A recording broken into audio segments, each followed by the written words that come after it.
Why is this thing spazzing out on me? Okay.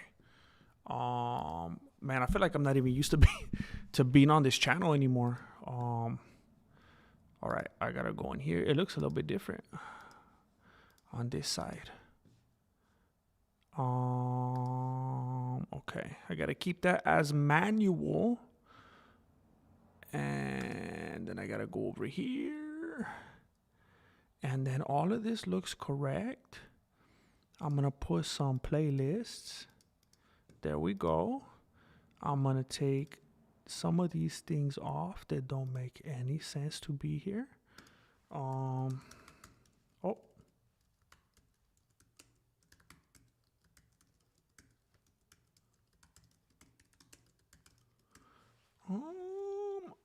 Bop, bop, bop, bop, bop, bop, bop, bop, bop, bop, bop.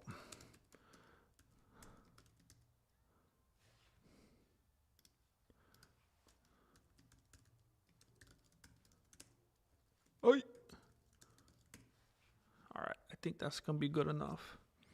I want to thank the after the factors. You know what? Okay, I thought my microphone wasn't working. There's been some times pretty recently where I've been talking to that. There were times where I was just like spilling my beanie, bro. I was just spilling for you guys. I was laying some nuggets. I was just really reflecting and whatnot. And then like 10 minutes into it, I see people typing, hey, there's no audio. So I don't mean to disrespect the ATFers ever. I apologize when things like that happen. But again, you are the fewest and the proudest. And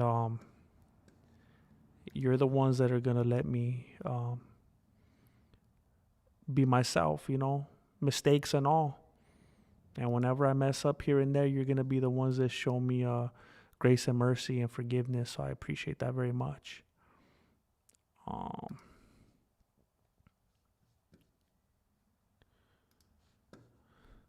So let me make this thing public. Thank you again, ATFers, on the commute, on the wake up, on the trying to go to sleep, on the laundry, on the yard work, wherever you're at, wherever you find yourself. I'm glad that you found me. Glad that I found you. I'm glad that we found each other. Now that we found us, what are we gonna do with us? Thank you for being here. I'm wearing my gi right now. It's a little bit cold in here. It's a lot of bit cold in here. And even so, I just made a fresh batch of green tea matcha lemonade on the rocks. So I'm battling temperatures right now. I'm battling logic. I'm battling common sense. I'm freezing in here as I'm drinking a ice cold refreshing drink. I don't know if it could be considered refreshing when I'm freezing. I'm not sure about that. Kaimon. I was just commenting with you, Kaimon. Thank you for being here. Thank you very much, Rashad. Rashad came in. Welcomed everybody, held the door open. Thank you, Rashad. ARJR. Look at A. When you show up as PR South, I don't want to be disrespectful. Do you want me to call you Angel? Do you want me to call you PR South? Is it PR Cout? I don't know. You tell me. Jorge Tirado, Melancholy. I've been wanting to ask you. It was tricky. I've been wanting to ask you about your brother. I thought about it a while back. But then I thought maybe I shouldn't ask.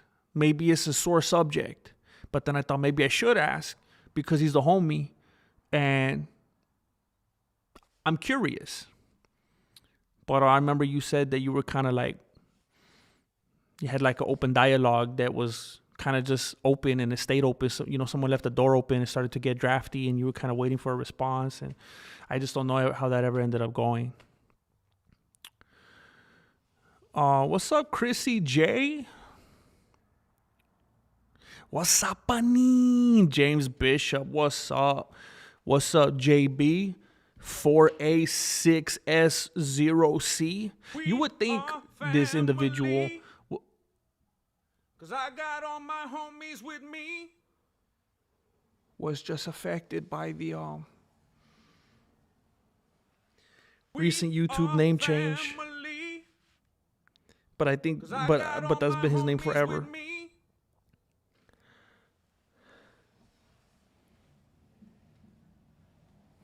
We are family.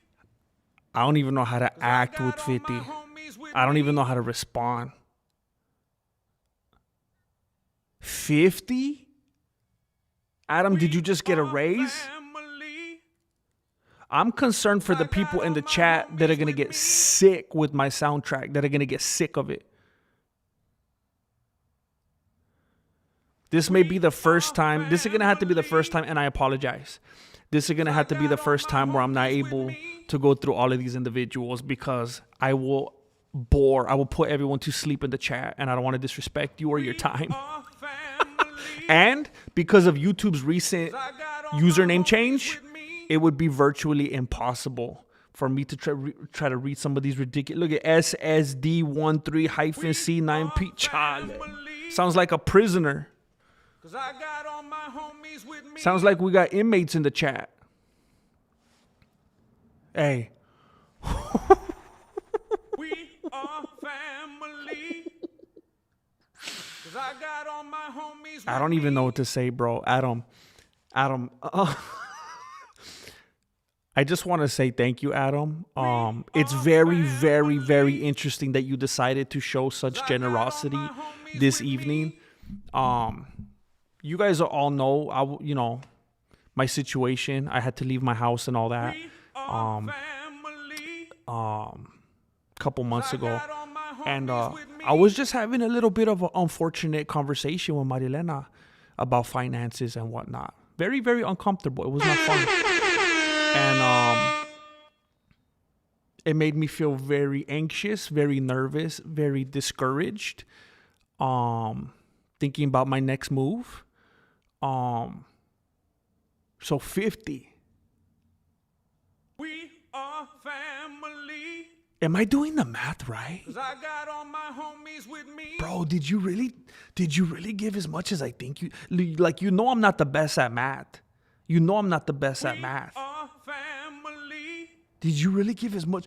I think you gave more than I thought at first. I think I did the math wrong at first, actually. Bro, thank you. We are family. That's very generous. That is very, very generous in the super chat, bro. That is very generous.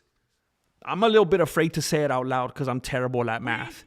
But I believe that is $250. That is too. I got this hair. This I see it floating. I can't find it. I think it's on my eyelashes.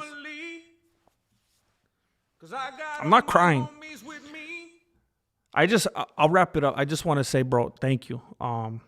It couldn't have come at a better time. I appreciate you. I appreciate you. That is super, super duper generous. You've been rocking with me for a long time, and you've been super supportive. I appreciate you. Crazy, bro. Hey, Adam, I want you to know something. I just spent, I've put 4 videos out on my new channel now. And that channel is not monetized. And they're ridiculously shorter. They take shorter time to make than my normal types of videos. But it's still a lot of work to do for free. It's not monetized. And I just uploaded a video on my new channel. And I was feeling kind of dumb about it. Like, should I be spending this time on this channel? And it's like, well, I need to. At some point, it'll get monetized. It'll pay off. But that made me feel better. It made me feel better for wasting my time. Spending time because I started to feel guilty. I was like, I should have been doing something else, especially after that conversation that I just had with Marilena. So thank you, bro. 'Cause I got all my homies Ridiculous. with It's gonna me. go toward good stuff, bro. For real. I'm not just gonna buy hot Cheetos with it, even though hot Cheetos is good stuff. Camon was hoping you go live. Stuck out of town till tomorrow. Seeing family. Bored from 8 p.m. till sleep. You're the man. Happy to see you. Happy to see my dojo fam too. Hey, come on. I don't know if this is good news. I don't know. Bored from 8 p.m. till sleep. I don't know what coast you're on. For me, it's 7:43 right now. I'm pretty confident that I'm gonna stream. I told Marilena, you know what? I need a breather. I'm gonna go out and I want to stream for a while and kind of like just clear my beanie. I believe I'm gonna stream till like 10 PST. It's 7:43 right now. My goal is to stream till 10. So I'm gonna be here for a couple hours at least. So, you know, you might fall asleep. You might go memes. Like last night, I was listening to a podcast. I had the headphone in my ear, and then I woke up, and all of a sudden, it was like 9 in the morning. So, you know, I know how it is sometimes when you just listen to something relaxing. By the way, I apologize profusely. I feel like I'm coming at you like Waco when they were doing the song over and over again to wage mental warfare on those people. But when you're hearing that song right now, when you hear that, it's just think of the channel being helped and boosted and just shown love by the homie Adam. Like, it's just like the angel gets his wings kind of thing. Like every time you hear that song, like it's just a blessing for the channel.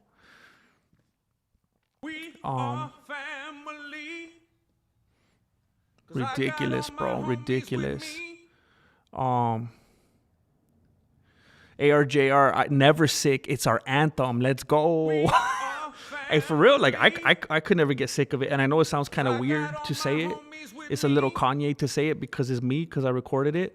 But it's like you're saying ARJR. It's like if someone asks you, like, hey, aren't you annoyed how it sounds every time you breathe? It's like, I don't hear my own breathing. You just get used to it, you know?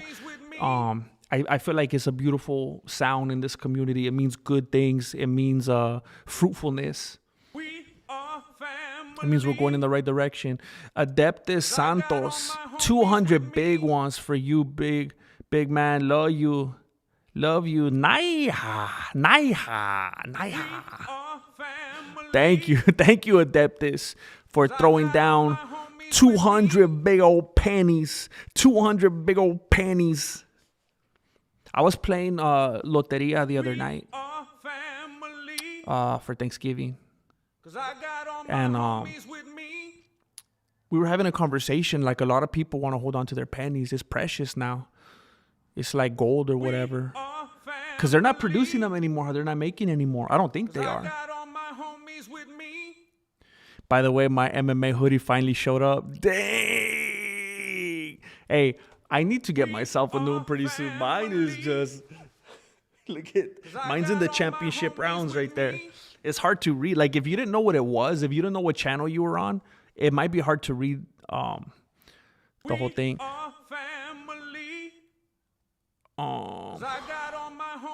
You know what? I think I missed your response. Melancholy. Let me 'Cause I got all my homies with me. Like most things with my family, it just became one more thing that we don't talk about. Once we lift that rug up, it's gonna have lots to clean. What? Appreciate the thought, man. It's something I'm just gonna need to accept myself and not let it be other people's problem. Shh, if that makes sense. Not gonna pour me with. I'm not gonna bring you down. I'm not gonna make the stream be about that. I'm not gonna put the focus on something that maybe you're not, thrilled to talk about. But that bums me out, bro. Like, I would like to think that you got people in your corner that are rooting for you and, just give you a soundboard, to just, whatever you need. So it bums me out to see you say this.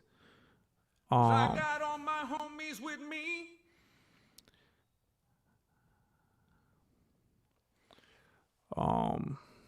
We are family. I know it's not the same either. 'Cause I got all my homies with me. I mean, it doesn't hit the same for everybody to utilize a community like this to talk to people, but I hope you know that you can.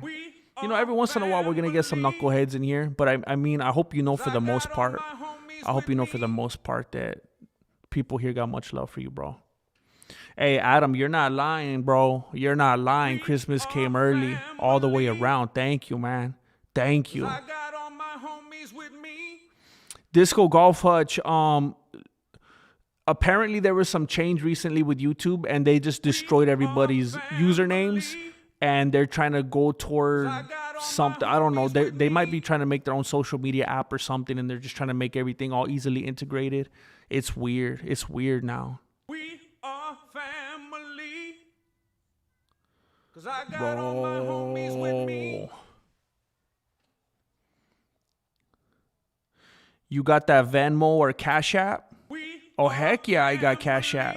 Oh, heck yeah, I got Cash App. What's my Cash App again? It reminds me of Blink-182. What's my Cash App again? What's my Cash App again? And that's about the time they sent. And that's about the time they sent. That's about the time they sent the dollarings.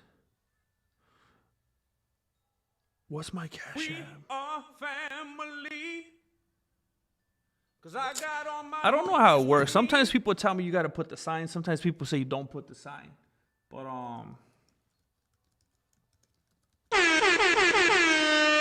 that's the Cash App, bro. I'm not gonna be disrespectful and deny you the Cash App if you're asking. I'm gonna let you know. So,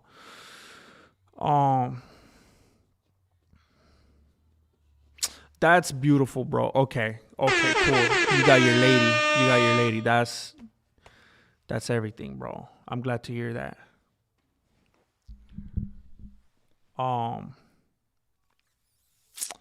Where are we at right now? I got some things that I want to share with you.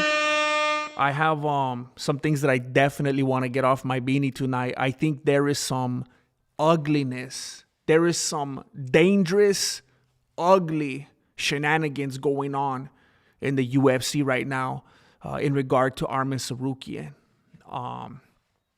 It's unethical, it's unsightly, and very unsettling and disturbing. This is going to be about a 2-hour stream tonight because I'm kind of trying to avoid Marilena and some of the things that she wants me to do around the house. And typically, by the time I get in, she'll be asleep. So I'm not going to take that long. I'm going to get into it shortly. But people are being pretty generous tonight. And I just want to address what some of these people are saying. ARJR's accountant. I'm at the Olive Garden with the family, but my client just texted me to send the money. Here you go. I will choose to live vivaciously through you. I have been wanting to go to the Olive Garden for several weeks now, and it just has not been working out in my favor. I love the Olive Garden. I'm always torn, though. I'm always torn at the beginning because I love to get the pasta fajoule. And, they make you choose between the soup or the salad. And I remember one time, a long time ago, I think we were just like little teeny boppers, Me and Marilena went to the Olive Garden. And one of us got the soup and the other one got the salad. And we were trying to split it. And then the waitress came out of sideways and she's like, "Hey, fool, you can't do that. You're going to have to double pay now. You can't be going halfers like that." We're like, "What? You're trying to do too much? You're trying to be the manager or what?" And then she's like, "I am the manager." But ironically, one time I went to the Olive Garden and they left a sticker on my chicken.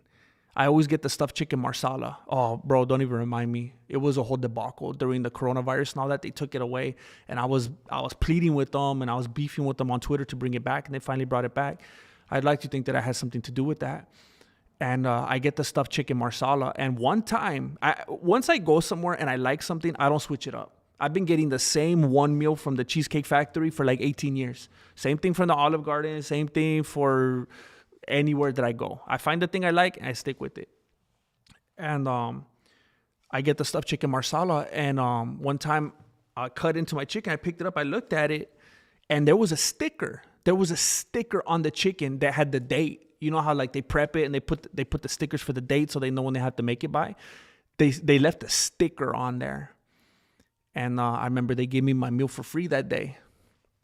And I could have held it over their heads, you know. I could have made a big stink about it when they called us out on the pasta vajul and the salad. I could have been like, remember that one time? Remember that one time that you left the sticker on my chicken?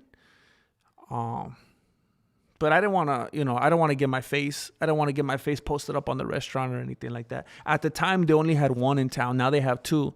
So if anything ever goes sideways at the one, I could just go to the other. But at the time, it was just like, it was a different type of situation, and you had to pick your battles, you know.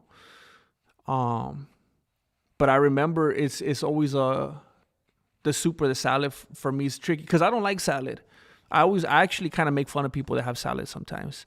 I mean, to me, I equate it to just like ripping out a patch of grass and eating it. Like I think it's nasty. I think if I'm gonna feel the space in my stomach with food, I want it to be something, you know, like some zebra cakes or like hot Cheetos or Warheads or something like that. Salad? Are you kidding me, bro? What am I? One of the Golden Girls? Like, who eats a salad, bro? Like, are you trying to prove something? Are you doing a cleanse? I don't know. I struggle with that sometimes. Like, I could be very set in my ways. And sometimes if I see people doing things that I can't relate to, I could kind of be not very understanding about it, but I just got to lock it up, you know, because not everybody walks the same path, you know. But for real, sometimes I'll see someone, like I'll go eat pizza sometimes. I'll go eat pizza with Marilena and she'll get a salad. And I'm going to be honest, there's something inside of me that just gets heated a little bit. And I'm like, bro, if you want to just like, when I'm out streaming or whatever and you want to snag a salad real quick because you feel better about yourself, cool. But when we're out eating pizza, what are you trying to prove, homie? I'm stuffing my face over here with deep dish combination and cheese sticks, and you're sitting across from me eating a salad? You want a sticker or what? And it just, I don't know, like things like that shouldn't bother me, but it does. All because this dude's at the Olive Garden right now. Made me take off, bro. Anyway, I appreciate it, and hopefully I'll be visiting the Olive Garden very soon. But at the Olive Garden, I like the salad because pretty much because of the dressing.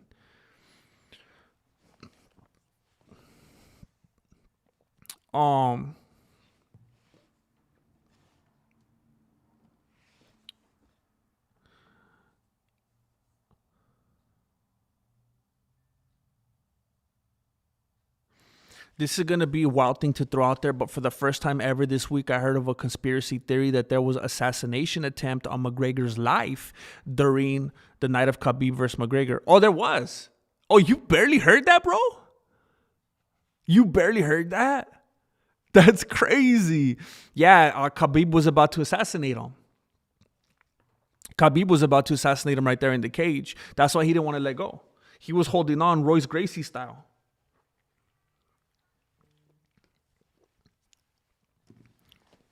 And then he remembered that was indeed not father's plan. And he had a lot of respect and admiration for his father. So he bailed. But no, that was it. There was an assassination attempt. And he got pretty close. And it's not that he failed. It's just that it was kind of like in The Godfather. You know how Michael Corleone wanted to wait until his mom passed away. Spoiler alert! If you haven't seen The Godfather, then you might wanna put your earmuffs on right now. But spoiler alert! It's like when Michael Corleone knew that he was gonna take Alfredo, because he knew that he was him, and he's like, I'm gonna wait till mom dies, and then when she dies, fool, that's it. That's a wrap. And you would think Fredo would have skipped town or something like that, but he was kind of dumb, you know? And soon as the mom died, lights out. Dude thought he was going fishing, and instead he was going to take a nap with the fishes. And it was the same thing. Khabib was like, nah, I can't do this. I can't do my father like this. That's not father's plan. And then that's why after, unfortunately, his father passed away, that's why now Khabib's like, it's on sight, bro. That's why he says it's never over. It's on sight. Like, I better not see that fool when I'm walking through the parking lot at TJ Maxx. It's on sight. I'm surprised you barely heard about that, bro. ARJR gifted. Hitting like is mandatory. Thank you, bro. You gotta let them know. With all disrespect, Jay Smith, you get my second message about the audio stuff, bro? I mean, unfortunately, I probably got it, but you know how I am with actually opening stuff. Let me see. I mean, it's not unfortunate that I got it, but it's unfortunate that I'm embarrassed now that I haven't. Oh, you know what?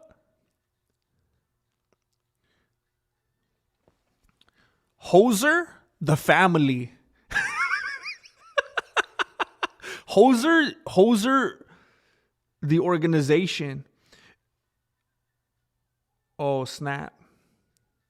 Well, first of all, I want to say, okay, I see a message in here that's very important. First of all, I want to say thank you to Hoser, the guy and gal, because, I'm glad you reminded me by coming in here. A few nights ago, I was streaming, and like right when I signed off, I saw a donation from Hoser. I saw a donation from Hoser, the entity, and I felt bad because I didn't call it out and show love. So thank you for that. And there's another donation today from Hoser, the community, and $20 weenies for them Costco weenies. Ironically, Marilena was about to go to Costco a little bit ago, but they close early on Saturdays. She wasn't gonna make it, so we might have to go through tomorrow. I don't know if I should say this part out loud. Hoser the gal, I want to say something. You are very, very much appreciated, and we very much care for you in this community. It's something that we've discussed before, and it's a no-brainer. It's understood that behind every Hoser the guy is a wonderful Hoser the gal that just accentuates and highlights everything that Hoser the dude is. I mean, it's like, I joke around sometimes about me and Marilena, and I've said a few times that she's kind of like my handler. And I just want to let you know that not only do we appreciate you sharing Hoser, the gentleman, with us, but just through that, like, we've gotten a sense of your gentle, of your demeanor, of your presence in the community, going vivaciously through Hoser the dude. And I could say it's kind of like MMA math. Hoser the gal. It's kind of like MMA math, but I just feel like, based on what we in the community have experienced from Hoser the man, and the interactions that I've had with him over time here and there, I feel like it tells me a lot about you as well. It's a puzzle, that all comes together. And I'll be real with you, Hoser the lady. I have had a rough couple of days. I've been kind of reevaluating some goals that I have, some things that I need to do in order to hopefully be successful. I feel like I have failed big time in a couple of ways that I thought were going to be different. I thought there were a couple of things I was going to have corrected by now after the move that I haven't yet. And I feel like I really need to recalibrate a little bit. And I've been very discouraged as well. So I could understand what it feels like when you need a little bit of a pick me up. And what I do, I mean, maybe it's selfish. Maybe it's selfish of me, but I know what gets my dopamine going. What makes me feel good is getting on here, chilling with the homies, cracking some jokes, sharing some stories. And I feel totally different right now than I did like 2 hours ago. So I hope Hoser, everybody's different. It may be with yourself. It may be with Hoser, the dude.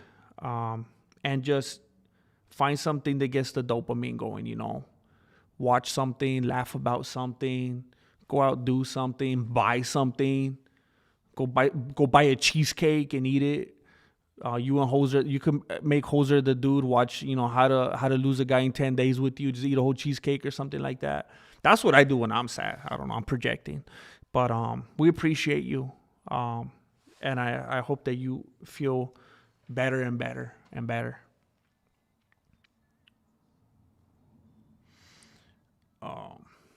And I also want to say thank you very much to the homie, the standard, ARJR. He slapped down 50 big ones for that Olive Garden fund. Heck yeah, bro. Hey, the Olive Garden, it's not that expensive. It's pretty reasonable prices. And I know a lot of people like to clown on the Olive Garden and it's not real Italian food, but you know, that's not always where it's at. Like, hey, is Panda Express real Chinese food? No. But you know what? I've been to Chinatown in San Francisco. I've ate the Chinese food in San Francisco. The one they said was the real Chinese food. And I would rather have Panda Express any day, homie. Any day. So I don't understand this stance of it's not real. What's the real or fake? My taste buds will tell the story. That's all that matters. I love the Olive Garden. I thank you, ARJR.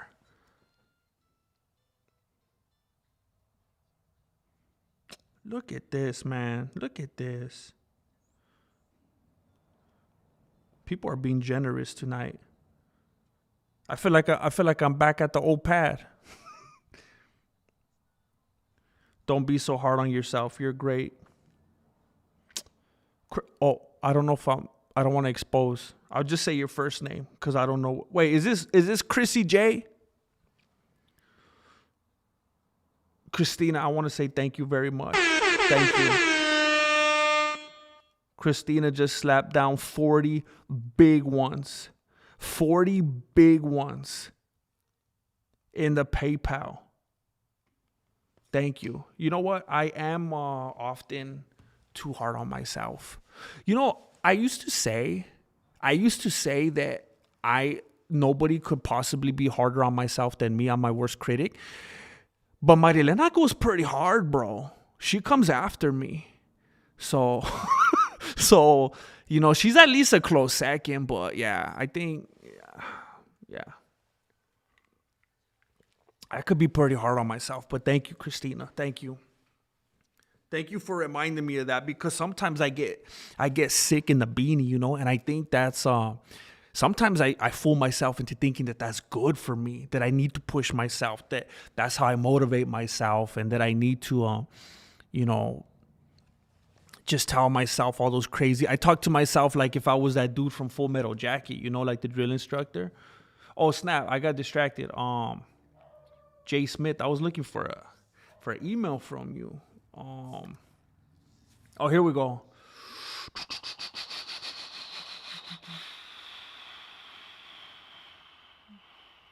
We are family. Oh, that's very kind of you, Jay Smith. Thank you, bro. That's a long time, bro. You spent 45 minutes looking that up. I feel bad, bro. But it definitely was not in vain because here's what I don't want to do. I don't want to I'm trying to be way different than I ever was before. I'm trying to be super frugal, and I'm not going to spend like a penny if I don't have to. So I was thinking about it, and I was looking at different sound stream decks and stuff like that for a while. And there was one night last week where I was literally driving toward Best Buy and I was going to get it. And as I was going that way, I was thinking like, what exactly am I going to use it for? And I started to feel like the uses that I had in mind didn't justify how much I was going to spend. And I'm kind of hesitant to spend any kind of money on stuff that I don't 100% need right now, unless it's the Olive Garden. So, thank you for doing that. And it definitely, like I said, was not in vain, because I still have that email and I still have the ones that you looked up to help me do my research. So thank you, bro. Marloca slapped down 5 memberships. We are growing and multiplying at unreasonable levels tonight.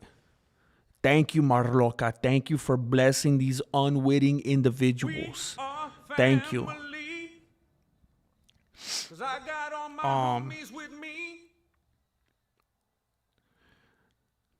ARJR just finished a Costco cheesecake. Hey, are they good? I mean, you probably wouldn't have finished it if it wasn't good, huh? I've never had a cheesecake.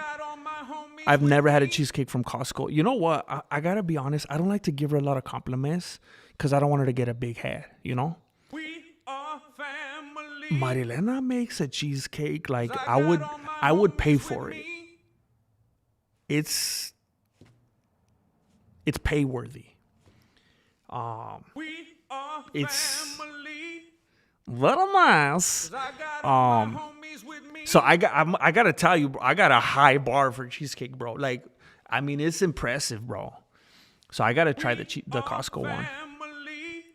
Bert Olomio with a self-inflicted membership. Thank you, bro. I want to welcome you to the YouTube homepage. When you go on my homepage, you'll find the membership perks tab, a bunch of goodies in there that the general population does not have access to. 20 memberships. Bro. We are family.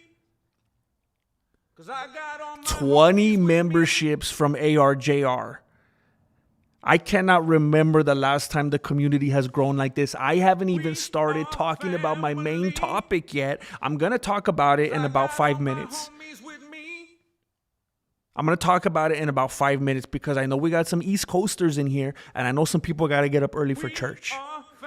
So I'm going to get to it real soon. We're talking about Arman Tsarukyan. He is in danger. He is facing imminent danger. He is being targeted. ARJR 721 AKA Unbelievable. The dude has his own emoji. Do I need to say anything else? Thank you. Unbelievable. Bert Alomio, where's the green tea potion music? Fool, I missed it. Bert, I apologize. That's actually one of the things. Bert, do I need to get a stream deck just for Bert? That was literally one of the things I wanted the stream deck for. Because I took it off because it was so long, and every time I got such generous people in the chat, every time it would play so long, and I just didn't want to drive people crazy. I'll figure out how to get it back on, Bert. ARJR sploosh. What's the count? They rock. Oh, bro. I mean, we might not. I mean, we might not be quite where we were before. We're doing good. It might not be quite where we were before. I mean, we were in a like otherworldly place before, man. Let me change. I'm in a different account right now. We are currently sitting at, I'm on the wrong page.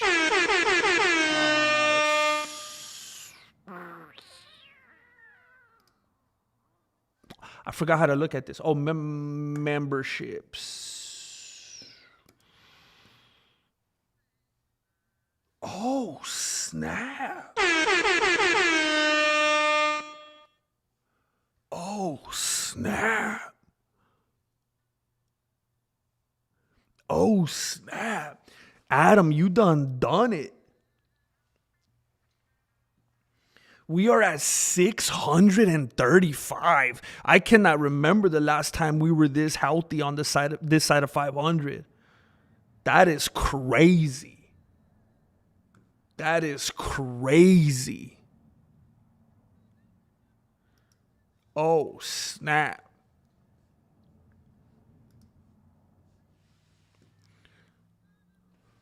And oh dang it, who's this? Oh dang it. Oh wow.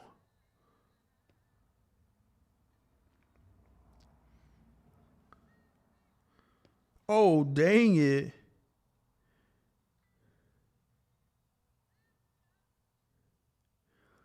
Somebody just slapped down 150 big ones in the PayPal, and there's no note. There's no note. And I don't know if I don't want to say their whole name. I don't want to expose. Their initials are BS. I'll just say BS. I don't want to expose because the first name they abbreviated on their email, and the last name is also kind of exposing if they don't want their name out there. So I'll just say, hey, BS. You know who you are. BS97. I just want to say thank you. That is huge. 150 big ones with no. They're just saying, here, I support you. You know how you're doing a whole channel for free that's not monetized? Keep doing that. Thank you, BS. Thank you.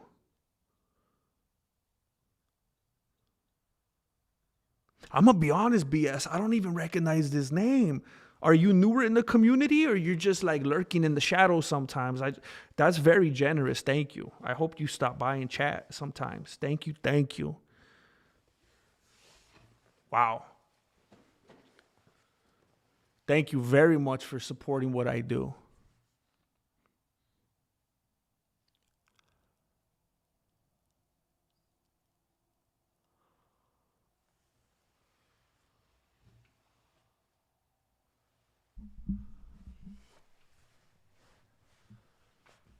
I feel like an idiot right now.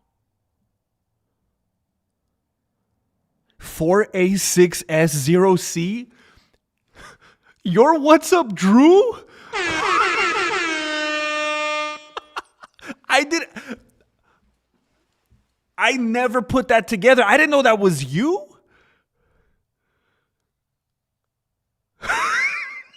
I thought that was two different people. I had no idea that was you. Merry Christmas from What's Up, Drew.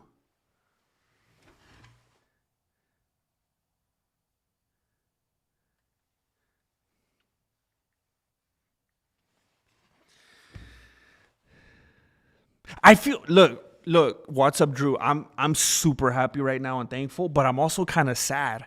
I kind of feel like I lost a homie right now. Cause I thought like I had two homies, what's up, Drew, and 4A6S0C. I thought that was a whole other dude. And right now I'm like in mourning right now. I thought that was a whole other person for like a year, bro.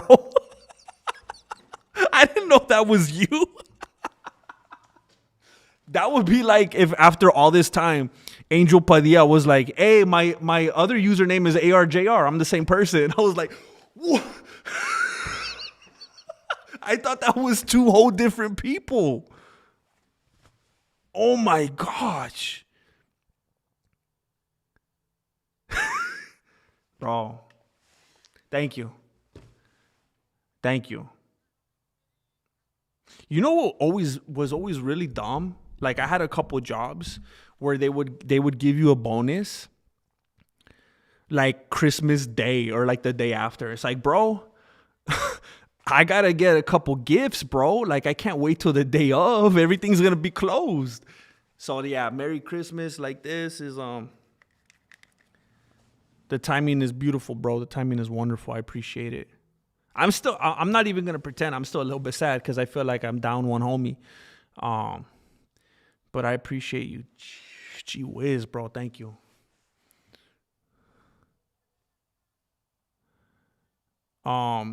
ARJR721 1K plus. Here we come on the way to 2 milli, and we're having to do all this without Jane Caulfield. Where the heck is Jane Caulfield? Where the heck is Jane Caulfield? Tao BS. I want to be their accountant too. Respect.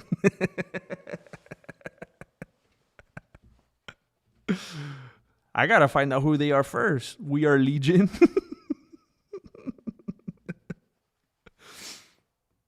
People are being very, very, very kind right now. So look, let me tell you about my topic today. Arman Tsarukyan. He is getting absolutely disrespected by Dana White and the UFC right now. By Hunter Campbell. Frankly, it feels like the dude is being hunted. It does not seem to be coincidental. It does not seem to be accidental, and it is definitely no isolated incident. Arman Tsarukyan, as it happens with many fighters, I mean, it's very common. It's very common in the industry for fighters to have issues with cutting weight. I mean, the best of them have done it. I mean, the GOAT, Khabib Nurmagomedov. DC. Do you guys remember Towelgate? DC. I mean, there's probably no more loved individual. And I know we clown on him. And I know he had a pretty lengthy run of stealing my intellectual property. But I don't think there's anyone as unanimously considered as, as loved as DC in the MMA community. And that dude even had Towelgate. It happens to the best of them. Arman Tsarukyan had some issues with his weight cut, and it affected him, and he was not able to proceed with the fight. And that has happened with a ton of different fighters, right? Dana White gets all tripped up, and for whatever reason, he didn't take too kindly to that one. That one was different for whatever reason. Different than all the other fighters ever that had weight issues, and then it led to health issues and this and that and so forth and so on and etc. This one, he got his chonies in a bunch. Dana White didn't want to let this one go. Then he starts blasting to everyone, to the media, that he punked out, that he pulled out, that he Oh, wait a minute. I'm diluting the water here. I feel so terrible. I bought into the propaganda. What is wrong with me? I bought into the propaganda. I'm over here saying that fool missed weight. It wasn't about that. It was because of his back. What is wrong with me? Oh my gosh. Oh my gosh. I wish I could edit this out right now. I completely went with the disgusting, dirty, vile narrative of the UFC right now because I haven't had dinner and I'm feeling lightheaded. I feel like an idiot right now. Oh my gosh.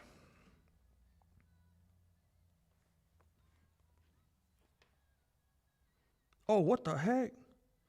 Oh, what the heck? Hey, the love don't stop, bro.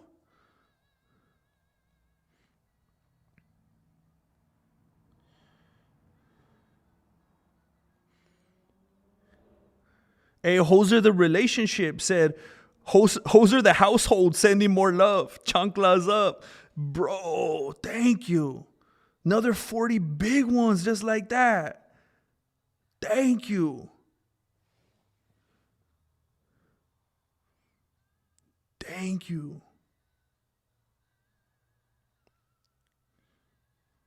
Unbelievable. Hoser, the loving household, thank you. And then Marloca, yeah. Marloca, yeah. Spencer, I haven't had dinner. Marloca just slapped down as well. Very generous, very generous, very generous. I want you guys to know that the next time you're watching my unmonetized free YouTube channel. My other YouTube channel is like when you listen to Spotify or like Pandora, or you watch like Pluto with no membership, you know? It's just for the love of the game, you know? And then when you guys slap down like this, I want you to know that you're allowing it to go on. Everybody coming out the woodwork today. And I appreciate all of you. James Bishop says for Grandmaster. Just for you, Grandmaster, slapping down $10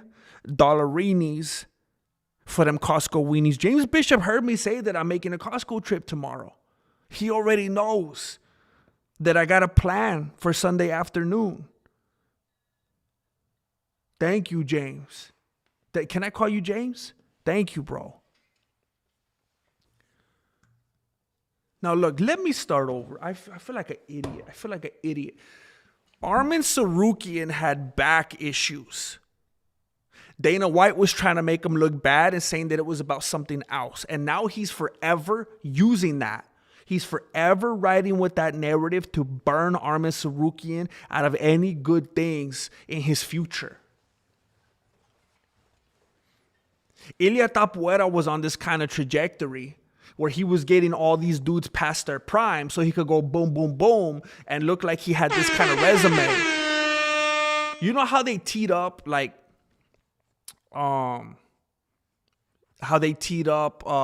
Northcutt? And they were trying to get that dude to be a certain something, but he just couldn't run with the ball, you know? He wasn't able to pull it off. Angel Padilla, I love the new channel, GM. Thank you, bro. I need to just keep my head down and just not get discouraged and just trust the process. Thank you. I got to just keep reminding myself to believe everything I've ever heard for years and that it's about the consistency. I just need to trust the process. And then Ilia Tapuera was kind of able to do at least what they did for Sean O'Malley. But they teed up Tapuera with some better names. And he positioned himself to a place where Dana White would most likely give him whatever he wanted, just like with Conor back in the day. Before, Dana would have been like, nah, Charlie, I ain't going to do it. And then Conor wants to box Mayweather. Okay, fine. That wouldn't happen in the past. But you get a certain type of individual and then he greenlights stuff. So Tapuera didn't want to fight Arman. And then White's like, okay, I already don't like Arman. I already have my target on his back. I already have this narrative created for him why I don't even want him to really fight, headline anything anymore. Now you don't like him either, Ilya? You don't like him either? Cool, we both don't like him. You don't got to fight him. And there was that narrative, he needs to fight somebody. He's been inactive. He needs a fight first. Okay, so he fought Dan Hooker and he annihilated him. And again, like I said in the past, Arman annihilating Dan Hooker is kind of like when Conor McGregor annihilated, and I quote with my fingers up, Cowboy Cerrone. Was it a dive? Was it not a dive? Whatever we're talking about names here and reputations and resumes and stuff like that. It's not the biggest thing in the world for Arman Tsarukyan to beat Dan Hooker. We all understand that. I'm not trying to make a big deal about that part. But man, the fashion in which he did it, the timing in which he did it, and everybody saw that. You know, all knowing. Everybody knows who he beat. Arman Tsarukyan didn't go in the cage and beat Khabib Nurmagomedov. He didn't get in there and beat GSP. He beat Dan Hooker. Okay, cool. But at the same time, it's like when you see those videos of like a NBA player. He's like a 11th string NBA player. And he goes to a pickup game at Planet Fitness and he just starts balling up everybody, just balling out of control. And it's like even the 11th string dude is light years ahead of whoever else is going to be mobbing at Planet Fitness. You know, that's how I know we could kind of clown on someone like Dan Hooker, but at the same time, you don't just get into the UFC by accident. It's not like he was ranked number 39 or anything like that. Arman did what he did to Dan Hooker. And Ilya said after that, he said after that. And some people, some of the fanboys, were getting the timeline mixed up. He said after Arman's victory, I'm not going to fight him. I will not fight him. I will vacate. Okay? And that still wasn't enough for some people. It got to the point where it became very... Bartolomeo, worst thing than matchups is Dana's excitement for... Yeah, I mean, that feigned enthusiasm. And I don't know if Dana's excitement is kind of like he's faking it. And look, sometimes I feel like maybe we give Dana more credit than he deserves. We might believe that there's more that he has access to than he really does. Because, there's other matchmakers at play. There's other people in the meetings. There's other people handling the contracts. It might not always be just Dana White 100%. So either he's faking that enthusiasm and he doesn't like it either, or he's straight up like Diego Lopez. And he knows he's being a punk. He knows he's being a villain. He knows he's just trying to get into certain markets and burn certain fighters. And he doesn't care. And he loves making the people mad because he knows that any press is good press. Maybe it's something like that. But Tapuera said he didn't want... Oh, you know what? I better write this down before I forget it.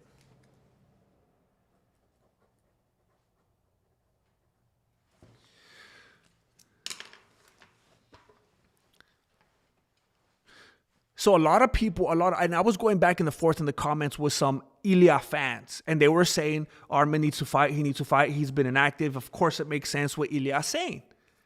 So then after the fight, I start asking questions. I say, how do you feel now? I ain't even trying to be contentious. I ain't even trying to aggravate you. I want to know genuinely, as an Ilya fan, how do you support him now? How do you speak out against John Jones and still support Ilya when they do the exact same thing, same trajectory? And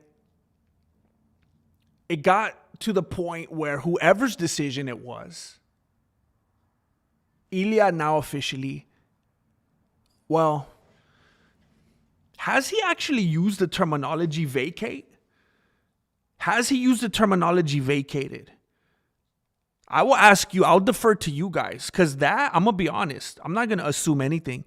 I don't think I recall the term vacated. I know they're obviously having an interim match. The whole world has been talking about it. But I don't think that means he's vacated, right? Because then they'd be fighting for undisputed. So he hasn't vacated, right? Can you confirm that for me, anybody?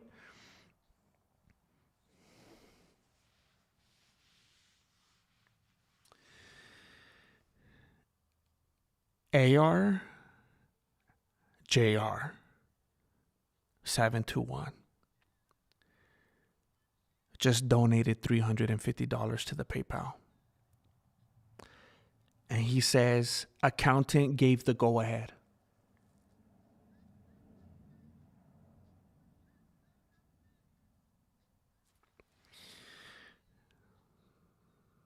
AR, JR, you have your nickname for a reason. You have your emoji for a reason. It's the reason for the season. And,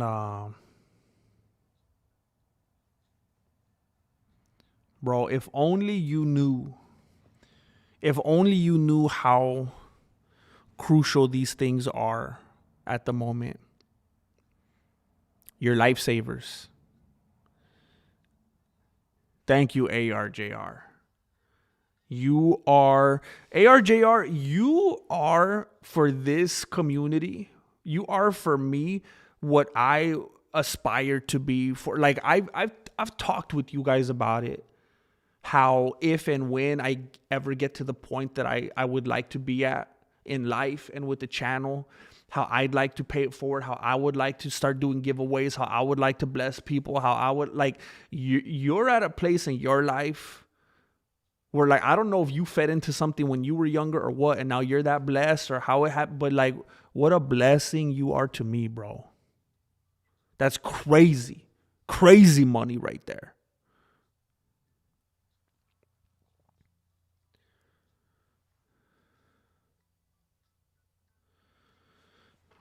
And I got to a place in my life where like I feel like I hate money, bro.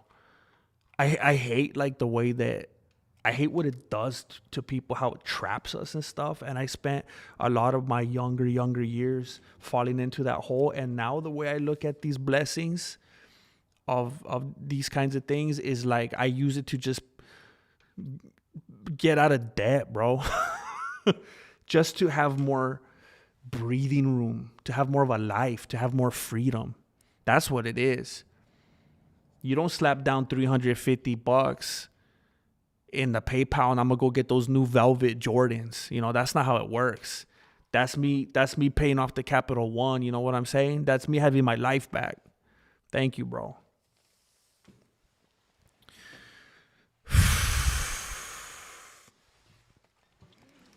So, jeez, it's hard to even move on from that, bro. It's hard to even move on from that. You've only just begun to stream. Thank you, bro. Thank you. I was actually telling myself that earlier today, that no matter what part I look back in my life, I'm going to be like, I was a baby. I didn't know anything. I was so young. And then years from now, I'm going to say the same thing about me right now. I got to stop thinking like it's over, you know? So I've heard some people come to Ilya's defense and they're saying, bro, go light on him. It's not cool. He's going through some personal things right now. There's a couple ways you could address that you could respond to that. Number one, everybody goes through personal stuff. Like haven't we all worked with people side by side who go through divorces, who go through custody battles, who go to court, who get food poisoning, who get diarrhea, who, you know, someone passes, like they still got to go to work, right? They still go to work. Number two, he was saying this before that. Forget about it.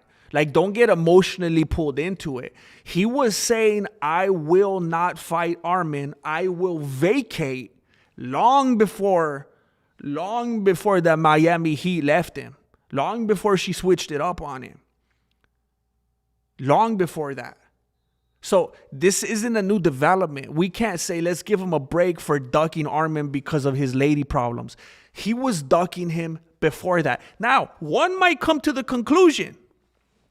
One might think that maybe his lady left him because she lost respect for him because he was ducking Arman Tsarukyan. Now, while you're over here feeling sorry for him, while you're over here telling me to lay off because he's going through things right now, have you taken a moment to consider that maybe he ran into this problem, maybe he ran into these issues because his lady lost respect for him because he didn't want to stand up and be a man? She sees the tweets. She sees him running. She sees him telling people, I won't fight that guy. I'll leave. I'm going to leave my belt behind. She saw this dude. She saw him come up. She saw him, the blood, sweat, and fears. She saw him go through the ranks. Not really. I don't think he really went through the ranks. I think he was very, very much fast-tracked.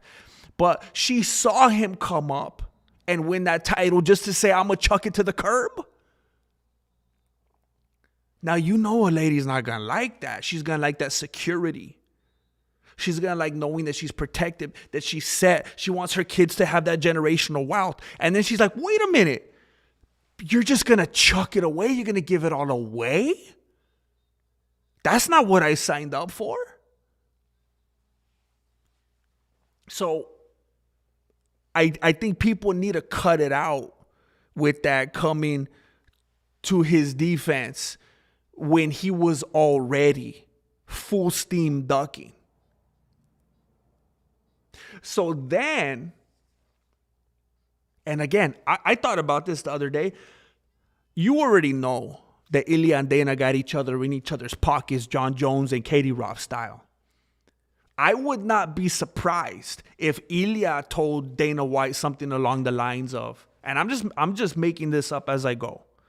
I'm just saying I wouldn't be surprised If Ilya was so much on Dana's good side because of his perceived potential, I mean, he has another type of, in an alternate universe, a much lower budget type of Conor McGregor here.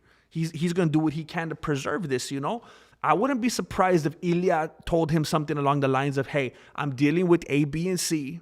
I need to back off a little bit, but I need you to give me your word that you're not going to give this to Arman. And Dana already didn't like Arman. So I wouldn't be surprised if Dana's like, fine with me. So then Arman's out, Paddy Pimblett and Dustin Gaethje fighting for the strap. And then, of course, another way for Dana to preserve Gaethje as well. Now, look, I know that there's the thought, it's easy to assume Dana caved. Gaethje kept giving him ultimatums. He kept saying, I'm going to leave if you don't give me a title shot. So Dana's like, I'll give you a title shot. I mean, I honestly don't know what's worse. I don't know which one's more embarrassing. To fight for interim or for the BMF. I'm not sure which one's more pathetic. But Dana's like, you want... All right, I'll give you a title. You can fight for the interim title. And again, it's old. I've said it a billion times, but it's like that scene from The Office where they give Dwight Schrute the extra plaque in lieu of more pay. That's like Dana. He said, all right, you want to fight for the fake title until the real champ comes back? And then that was his way of keeping, that was his temporary way of keeping Dustin Gaethje happy. But I think it was for his own selfish motives because Dana knows that Gaethje is a fan favorite, even though Gaethje has very much fallen out of favor with people because some of the things that he has demanded is just silly at this point.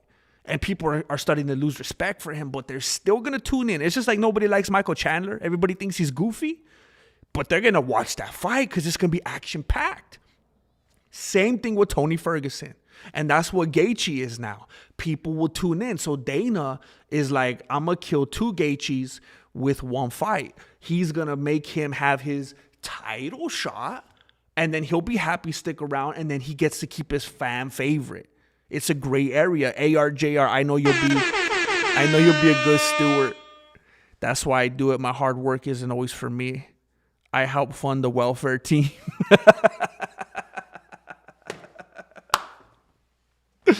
The welfare team, bro. That was still one of my long-reigning favorite ideas, bro. I think I sold like one of those shirts, but that was my favorite. That was one of my favorites. I have not seen Jane. She is on the run. She's at large.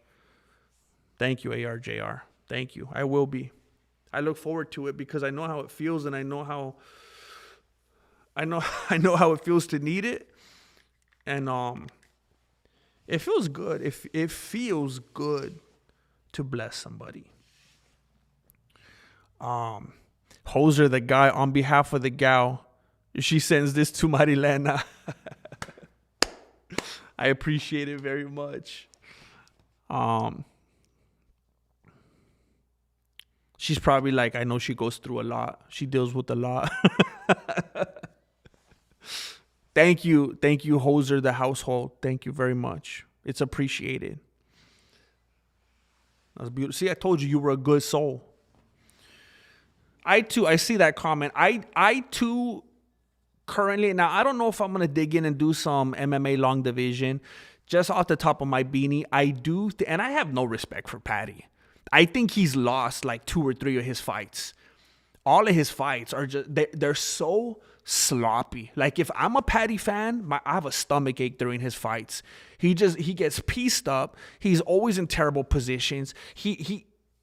The way he, I don't know how to distributes his weight, his body, his body mechanics. He just looks. He doesn't quite look like when a toddler or a baby's just learning how to walk, but he kind of looks like maybe he has like an inner ear kind of thing. I don't know, but he's just very awkward, but not in a good way. You know, there's awkward fighters who are very successful at being an awkward fighter and they use it to their advantage. He's just like always on the brink of losing. I know you could say, well, he has found a way to use it to his advantage because he always wins. But again, I feel like he's lost like 2 or 3 of his fights. And that's the feeling afterward on all the social medias and all that afterward. And it's not just a couple people that don't like him because of his theatrics. It's always overwhelming reception to his fights. But anyway, the fight was given to Paddy, and it was given to Gaethje. Arman completely disrespected, completely left out of the equation. Now, you look at the resumes of Gaethje and Paddy, their recent wins, and when you consider who they beat and the fashion in which they beat them, and then, Gaethje, some of his losses, it's atrocious. And it's embarrassing compared to Tsarukyan. But whatever, there's politics. There's a point that I made on my other channel, James Side Piece. I didn't want to say anything, but since everyone is wondering, Jane is watching at my house tonight. She says hi.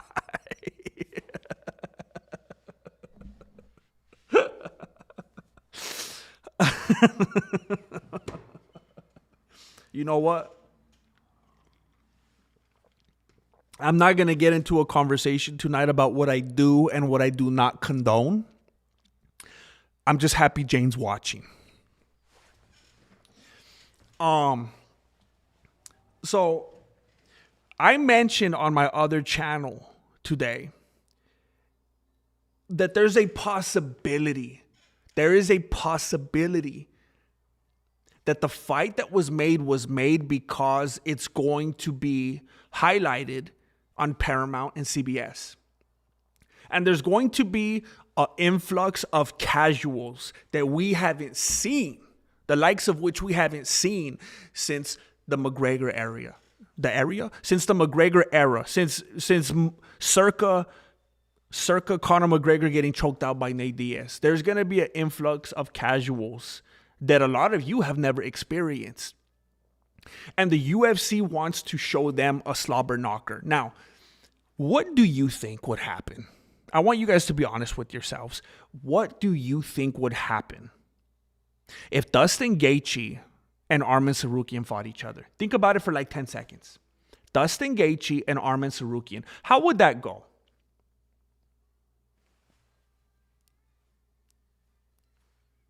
Okay, now I want you to think for another 10 seconds. How would it go if Paddy Pimblett fought Arman Tsarukyan? Think about that. Take 11 seconds on that one.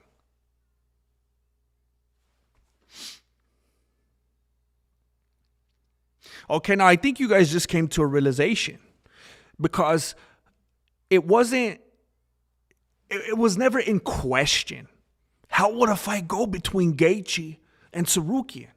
It was never in question. How would a fight go between Pimblett and Tsarukyan? Nah, chale.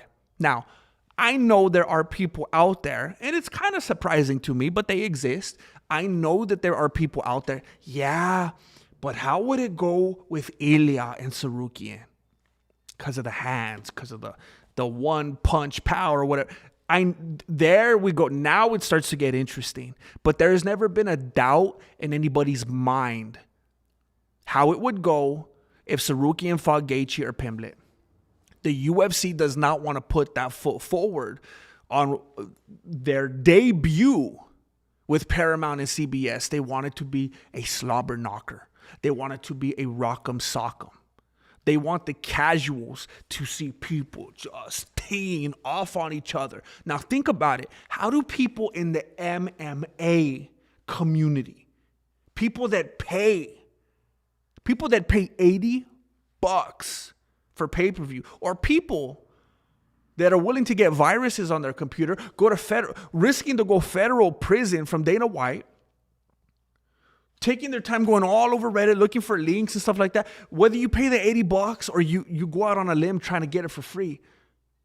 Even these people, the hardcores, these people complain when there's too much grappling. These people don't like to see Valentina and Weili. These people don't like to see Makhachev and JDM. How do you think the casuals on Paramount are going to feel? The people that pay hundreds and hundreds and thousands to sit in the UFC audience. What do they do when people start grappling for 5+ seconds? They start booing. So how do you think the Paramount CBS casual household is going to react when Arman ties up Ilya like a pretzel? They're either going to think it's boring or they're going to think it's unnecessarily over the top barbaric, because most people don't understand that. People can wrap their beanies around two dudes standing in front of each other and teeing off. They've seen it forever. They've gotten used to it. It's just another version of boxing to them. But when they see somebody laying on the canvas and they're getting the life choked out of them, their eyes are bugging out of their faces, they're gasping for air, moms start to get scared. Moms turn their kids away from the TV. They click it off. They put on, they start switching the channel looking for the voice. And that scares the UFC. They don't want to show on their first outing Arman Tsarukyan popping the head off of Ilya Tapuera like a little Funko Pop. They just want to see two real light-skinned, Caucasian-looking dudes just... And that's what people are comfortable with. They feel like that's marketable. I can wrap my beanie around that. Is it fair to Tsarukyan? Is it respectful to the rankings? Is it doing the right thing by the number one rightful contender? No. But unfortunately, I know the world we live in. I understand it. It's not nice. It's not good. It's not right. It's business. So what did Arman Tsarukyan do? He says, well, you know what? I get it. I don't like it. There's nothing that I could do here.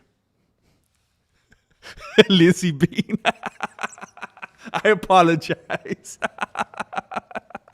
I apologize for attacking you. I apologize for the strays. It's just, you got to be you're the first line of defense. I respect that. So Tsarukyan came to terms with it. He said, you know what? I'm not going to cry about it. I don't want Diego Lopez coming out and calling me a crier too. I'm just going to try to do my best to move forward. There's nothing complaining is going to change about it, right? I'm just going to, okay, you know what? Fine, I'll fight for the BMF. I want to fight for the BMF. Fine, let's do that. Who else is somebody down the, okay, Max Holiday lost to this dude. Okay, you know what? I'm willing to fight somebody that already lost to Tapuera. That's how low I'm willing to go. I'm going to go ahead and be the bigger person here. I'm going to go ahead and call out somebody that already lost. I'm going to go slumming. I'm going to put all pride aside, all ego. I'm just going to be a company man. Fine. I'll fight Max Holiday. He already lost. Cool. Let's fight for the BMF. I'll do it. No problem. Let's do it. I'll be happy. Where's the contract? Now, I don't know if you guys have already heard this or if you have lives. Because see, the path that I've chosen, the life that I lead, I'm constantly refreshing UFC and MMA news because I got to know what I'm talking about. I'm not sure if you guys heard the news that came out. And supposedly someone's getting fired because this news wasn't supposed to be out, allegedly. Maybe that's just part of the marketing. Well, as soon as Arman Tsarukyan said, fine, I'll fight Max Holiday for BMF. You know what was accidentally leaked? What was announced?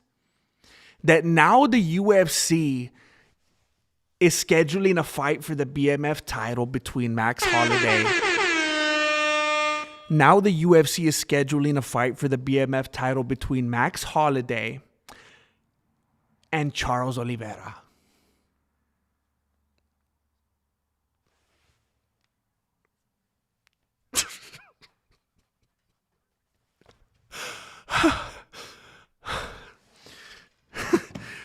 Arman Tsarukyan came out and said, fine. I'm not going to fight about it. I just want to be active.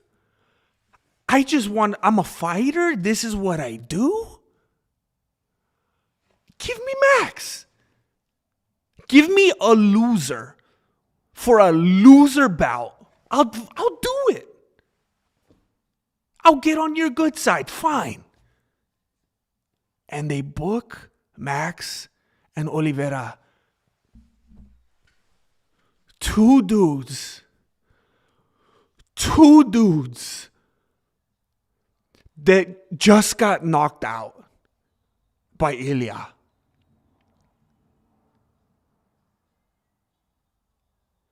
Tsarukyan just got passed up by dudes ranked lower than him with atrocious resumes, losses, fights they should have lost, ton of decisions because of maybe politics, marketing, vendettas, whatever. Then he gets passed up for the fake bout. He's getting passed up for 2 fake bouts. The interim and the BMF. 2 fake bouts he's getting passed up for. 2 of them. 2 dudes that just got knocked out to Ilya, he can't even get in front of. I'm telling you, at this point, he's trying to book a fight with BJ Penn. I'm telling you. Who can he fight? There doesn't seem to be anybody in the pool that they're going to actually allow. Who's Tsarukyan going to fight next? Kenny Florian? How far down the list does he have to go? Beneil Dariush?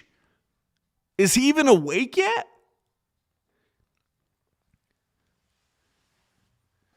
They're going to start making Dariush start the fight. You know how they say every fight starts on the feet? Because they talk about grappling. Oh, yeah, well, every first. They're going to start Dariush. They're going to start his fights with him unconscious.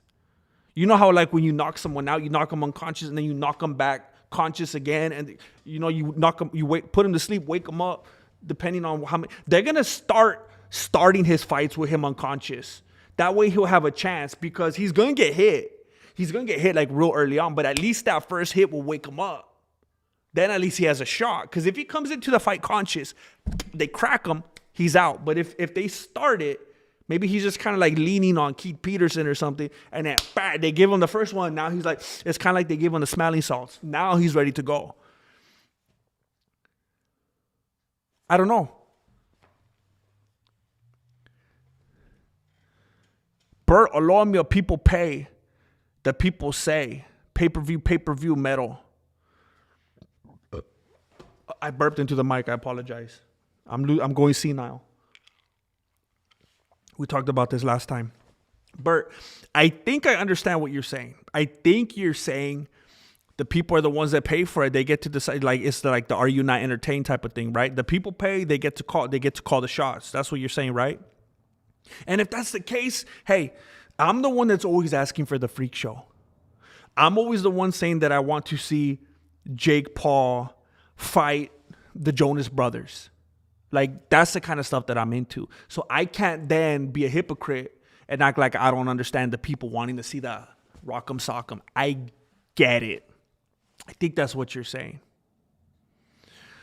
Chuck Fury, Grandmaster, sorry for my absence. Life has been crazy. In a good way lately. Finally get to be here live. Respect to you in the community. Chuck Fury, you have definitely been missed. You are a force in the community that we all love and appreciate. And bro, I know that you're always out there making the rounds and doing your thing and staying busy and staying active. You're an active champion, bro. And I just assume, like, when I don't see you here, honestly, I assume that you're out there just putting work in and doing your thing. And I'm proud of you, bro. It takes so much courage and bravery, just a lot of nerve to do what you do, bro. I have so much respect for that. And even though we miss you, I know you're doing good things, and it's so good to hear that it's in a good way. Thank you for checking in and letting us know, bro. So good to hear. So Tsarukyan gets passed up twice now.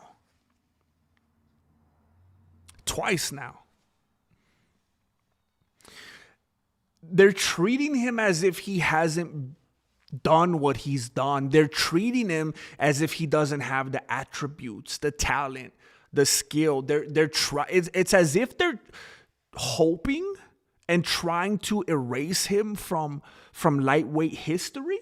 It's as if they're hoping they could just push him down the ranks without him losing. Like maybe if they just put people around him to do better and better and better, it'll just by default push him down or something like that. It kind of reminds me of what we were talking about recently with like Shazam, or like with the Bernstein Bears. What's that thing called? Where like there's something that existed and they try to Truman show you. They try to do like the Truman Show, and they try to trick your brain and make you think that something was that wasn't and something wasn't that was, And it's like they're trying to brainwash us into thinking that something is what it isn't. And we're all here on the sidelines pointing out the truth. I mean, Dana and the people at the top, Dana loves. It's like he gets a kick out of talking about how he doesn't care about how the fans feel, how he doesn't read anything, how people are always crying, how they don't know what they're talking about. And he's like, you know what? The fighters do that too. The fighters do it. Dana does it. The people at the top, they always say, what do they know? What do the fans know? What do these armchair this and that? It's like, bro, if it wasn't for the fans, you guys wouldn't have a job. You wouldn't be filthy, stinking, disgusting rich, bro. They're always talking down to the fans. Always. What do they know? These stupid this and that, and this is what they do for a living, and they don't do what I do. How the heck would they know anything about anything? Bro, you wouldn't even exist if it wasn't for these people. And the people are finally calling it out. There's a lot of people that are just diehard fanboys sometimes for certain people, but it seems like people are finally starting to just get real and call it for what it is with some of these matchups that have been announced in the last 48 hours. It's a shame. Some people have gone as far as to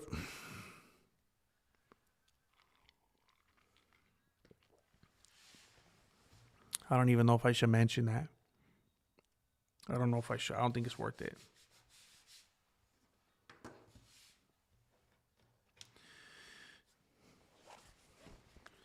Someone said that Dana White is an Armenian genocide denier, but that has nothing to do with me. I'm not even going to talk about it. I don't know what the heck Dana will have against Armenians. But I'm not even going to talk about it.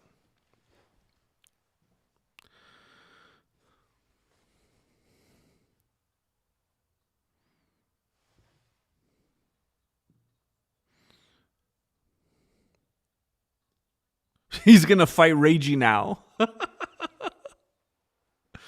Mobzar, it's crazy. It's like Dana and the brass are clearly letting people know you have to go full Kobe Covington. You have to. That's all there is to it. You have to go Kobe Covington. You have to go Sean O'Malley.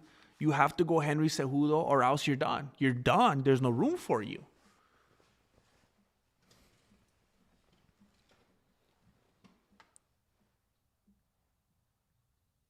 The Mandela effect. That's what it is. That's what it is. I forgot about that. That's right. They started it. It originated because the government was trying to convince people that Nelson Mandela never existed. It's crazy, bro. I bet a lot of people in here don't even know who Nelson Mandela is because of that. They're prioritizing the entertainment factor. Absolutely. Absolutely. And it's a very, very hard battle to fight and to observe, because that's the majority. That's why a show like Arrested Development, it's so hard to believe, but that's why a show like Arrested Development got canceled. One of the greatest, most clever, brilliant, genius shows of all time got canceled because it was just too much for the simpletons. It was too much for people to wrap their beanie around. They want something that they could just put on with a laugh track and it'd just be like white noise. And they need somebody to tell them when to laugh. They need somebody to tell them how to feel, how to react, when to react. It was too much for them. So even though we have rankings and certain fighters should be respected and contenders should get their shots and this and that, the unfortunate truth is that the majority, the masses, they just want to coast through life. They want to come home from a long shift and they just want to see a couple dudes pound each other's faces in. They don't want to see anybody rolling around and getting choked. And you just can't compete with that no matter what kind of logic is behind it. We all know what the masses find exciting. It's those gladiator fights. ARJR Jane is probably caught up at the restaurant. Dang. All successful and everything. I told Marilena I would love to own a business. I think it's so cool to be a business owner, just do your own thing, especially have your own like brick and mortar or whatever. She thinks it sounds exhausting, but I would love to do that.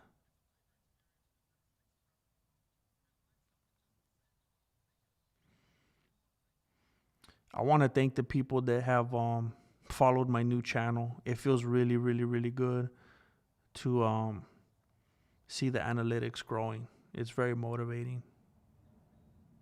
I appreciate it. And if you haven't gone and subscribed, what the heck is wrong with you, bro? Arman has mostly decision wins as well, apart from the Hooker and Dariush wins.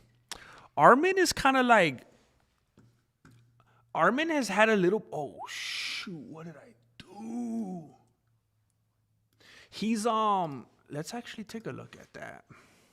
I mean, I'm not saying you're wrong, but I'd like to see how his stacks up compared to like Patty's. But Arman has had a little bit of a renaissance, just like Waldo Cortez Cruz has had. And it's kind of like how Francis Ngannou had. At a certain point, it was like, and then they just boom, like Oliveira had the same thing. It just happens with some fighters. And clearly his trajectory, his just the way he carries himself and moves and kind of some of his choices ever since he started I mean, I know it's been, I mean, he barely fought. No, it wasn't. That was kind of long ago. I mean, I know it's hard to say with one fight.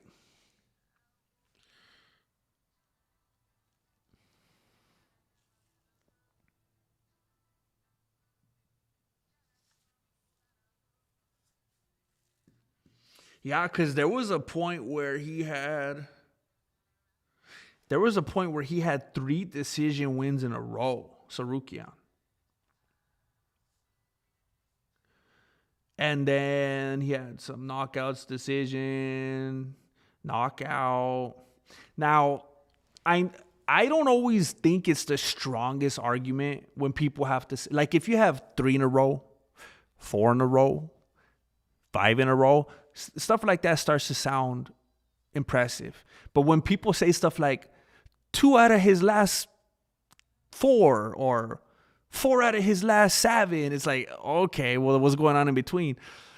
So for Tsarukyan, he has a little stretch here where he has 3 finishes out of his last 4 fights. And it's like, okay, possibly he's going in a trajectory where he's starting to be a little bit more assertive.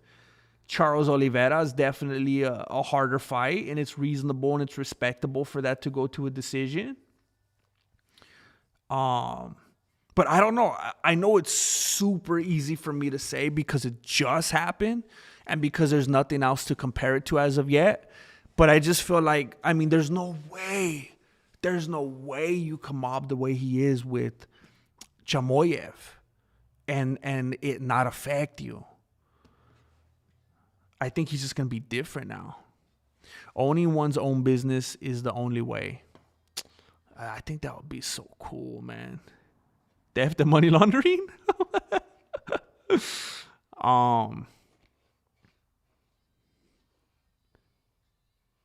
A friend of mine opened up a coffee shop. She's there every day, all day. You know what?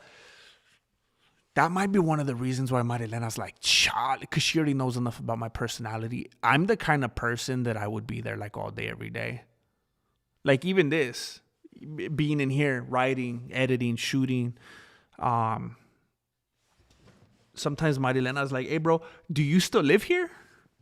So I could get a little bit obsessive when I'm doing things sometimes. So that might be bad for me. I might have the wrong kind of personality for that.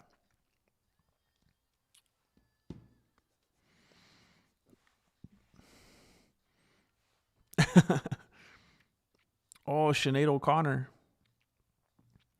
Nothing that means, is that a Sinead O'Connor song? It's very nice. The best way to launder money. Dana White kissed the wall. Wait, what the heck? I feel like I know what that means. You should sell weenies with beanies. What?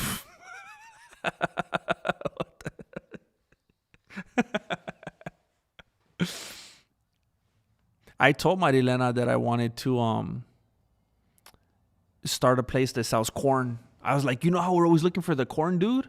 You don't have to look for him anymore. We'll have a drive-through and everything. Like people come roll up on us. You don't have to go chase them through the neighborhood. We'll be right there. And then every once in a while, we'll have like a speaker. And you can hear that, like the little horn. And I told her, we'll call it Miso Corny. Miso Corny. And she's like, I don't know. She's not into it. Buying a parking lot is easy money maker. A parking lot. Oh, you must live in, so like a place where you charge them to like, because I come from a little town where they don't even have, you don't even pay for parking. You're talking about a place where you got to pay like a few bucks for like an hour or whatever. That's how I look at like storage unit places. Because people like me that are like hoarders, they'll pay and pay and pay. Like they will never part with their stuff. Prince wrote that song? No way. I don't know if I like it anymore. I don't really like Prince. He had like the worst attitude. He has some good songs. I want to be your lover. He just had a terrible attitude. O'Malley versus Song is going to be fun. I'm going to be honest with you. O'Malley has been growing on me. He has started to really, I feel that he has been maturing from his losses and he's been growing up. And I say stuff like this from time to time. I'm not going to, because I've never, ever liked Sean O'Malley. And I've made videos about him. I made fun of him or whatever. But here's what I've said before. I'm not going to dislike Sean O'Malley for A, B, and C. And then when he starts to change A, B, and C and become a better person, still be like, nah, I still don't like him. That's so crazy. If I don't like him because of A, B, and C, but then he changes those things and he grows and matures, well, then maybe I'll start liking that dude. That would be like ridiculous of me to just like forever be like, no, because I used to not like him and therefore I could never go back and I have to dislike him forever. That's crazy. And I just feel like he's changed over the last year or two. And I feel like he kind of realized that he was sniffing his own pedos and he's been humbled. I think it was good for him.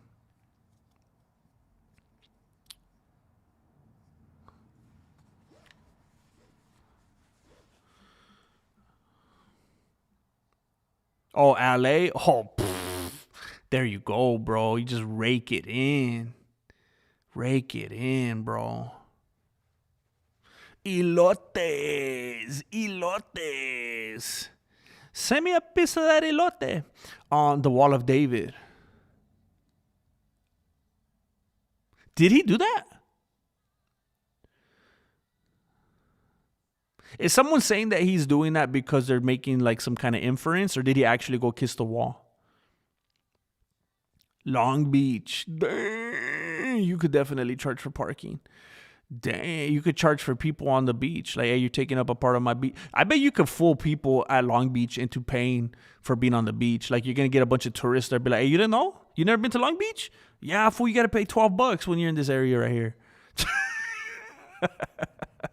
Parking here is like paying utility. Oh, snap, bro. Hey, in this new pad over here, the electricity's crazy, bro. Like, we don't even turn anything on anymore. We don't even, like, I had to go to the bathroom with the light off, bro. So I just have to sit down no matter what now. It's crazy, man. I could not have imagined it because we don't have solar panels here. I used to have solar panels. It's crazy, man. Prince wrote Creep that Radiohead did. Hoser the guy. Why would you tell me that?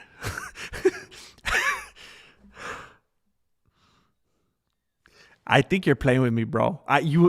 No, you're messing with me, bro. Because you know how much I love Radiohead and you know how much I like Creep, and you're trying to ruin my life right now. Duh, you're playing with me. Hey, you're the funniest dude in the world, bro. You're the funniest dude in the world.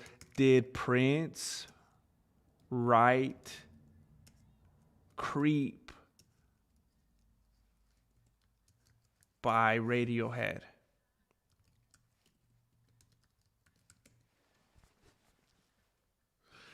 Bro, I almost cried, bro. Ooh, I was trying to keep my composure. I would have been so upset, bro. Oh, bro. Oh my gosh.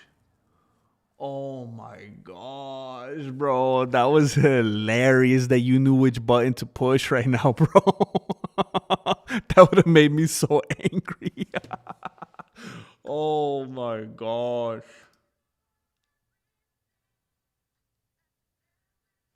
Prince performed a cover of the song during his headlining set at the Coachella Festival in 2008.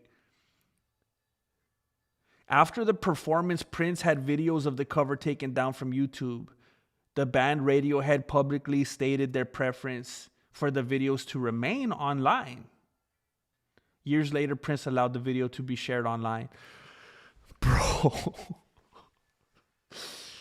Oh, you just took me through a roller coaster, bro. Oh my gosh. Wait, somebody seconded it and said, yes, he did. Absolutely. He wrote Creep. Why are people coming after me like this? Next, you're going to tell me he wrote Twist and Shout. Oh my gosh. Start a story. I work for a Christmas light company. Look up Breckenridge, Colorado Lights. I'm in charge. Dang, what? I'm in charge of Christmas lights. You've mentioned this before, I believe. For the whole city, though? Your boss is selling the company to start a storage unit business. Oh my gosh, bro. You see what I'm saying? Storage units are that fruitful that this dude's selling his whole company. The race of the Santas.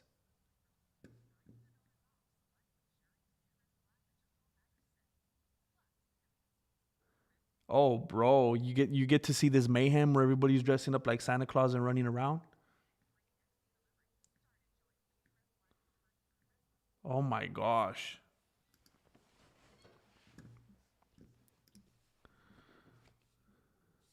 You have an amazing night, Angel. You have an amazing night. If I could pull through, if I could bring myself to do it, we're going to go for about another 40 minutes or so. I don't know if I'm going to make it all the way.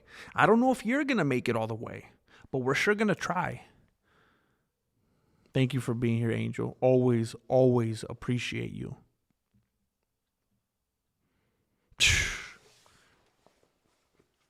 You know what that reminded me of? Magnus Galacticus. I don't know why, like 5 minutes ago, I started to get this crazy craving for hot Cheetos. Oh, snap. I never even posted the link to my new channel. What an idiot. I said the link's below, and I never even posted it in there. I completely forgot. Dang it.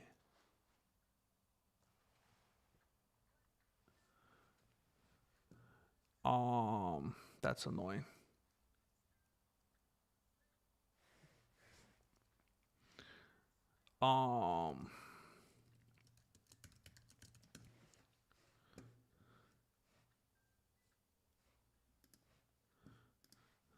Though you may not drive a great big Cadillac, diamond in the back. All right, here we go. Here we go. In case you've been trying real hard, to find my new channel because you can't read the photo right there and come to the conclusion, I just put it in the description and I just put it in the chat. There we go. Do you have a favorite holiday? Prince wrote the Mexican hat dance. Favorite holiday. I'm trying.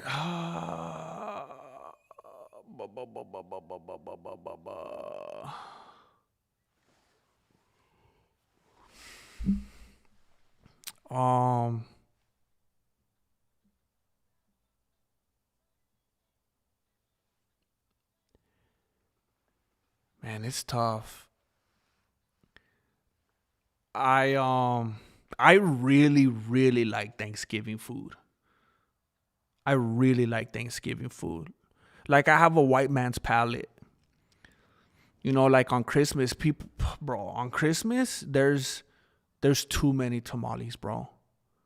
There's too many. It's enough, man. It's enough already.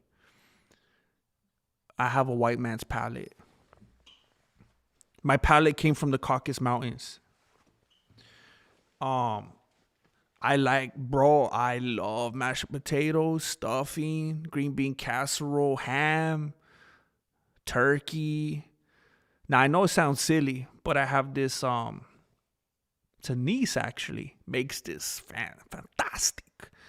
It's macaroni, bro. It's macaroni, but it don't taste like, it tastes like some chef made it, bro. But it's so good. I don't know, other stuff I can't even think of, but the food is just, I legitimately, I feel like I dread a lot of holidays because there's just so much that goes into it. Like Christmas, like there's just so much pressure on the gifts and I get all this anxiety and you don't want to let anybody down. And then Easter, you got to make all these eggs and you got to hide them. And I just feel like Thanksgiving, I don't got to do nothing, bro. I don't got to cook anything. Usually it's the ladies cook. I don't got to do nothing. I just come in with my sweats. I just bring my stretchy pants. That's it, bro. Stretchy pants, big old spoon. Easy money, bro. I think Thanksgiving might be my favorite. Thank you, Magnus. I appreciate you. Prince wrote, "Baby, it's cold outside," and he sang both parts.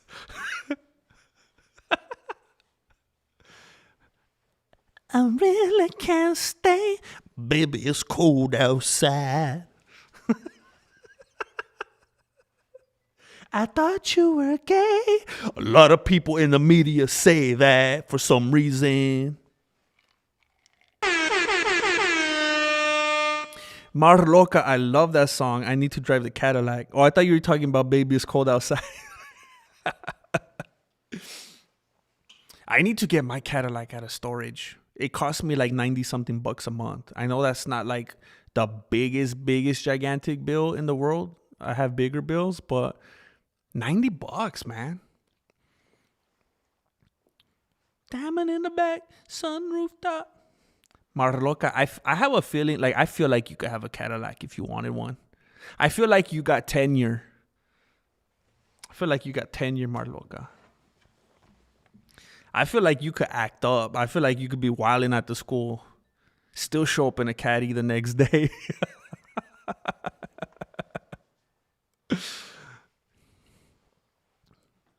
Who do you think Dana loves more, John Jones or his wife? Wait, do you mean Dana's wife or John Jones's wife? Oh,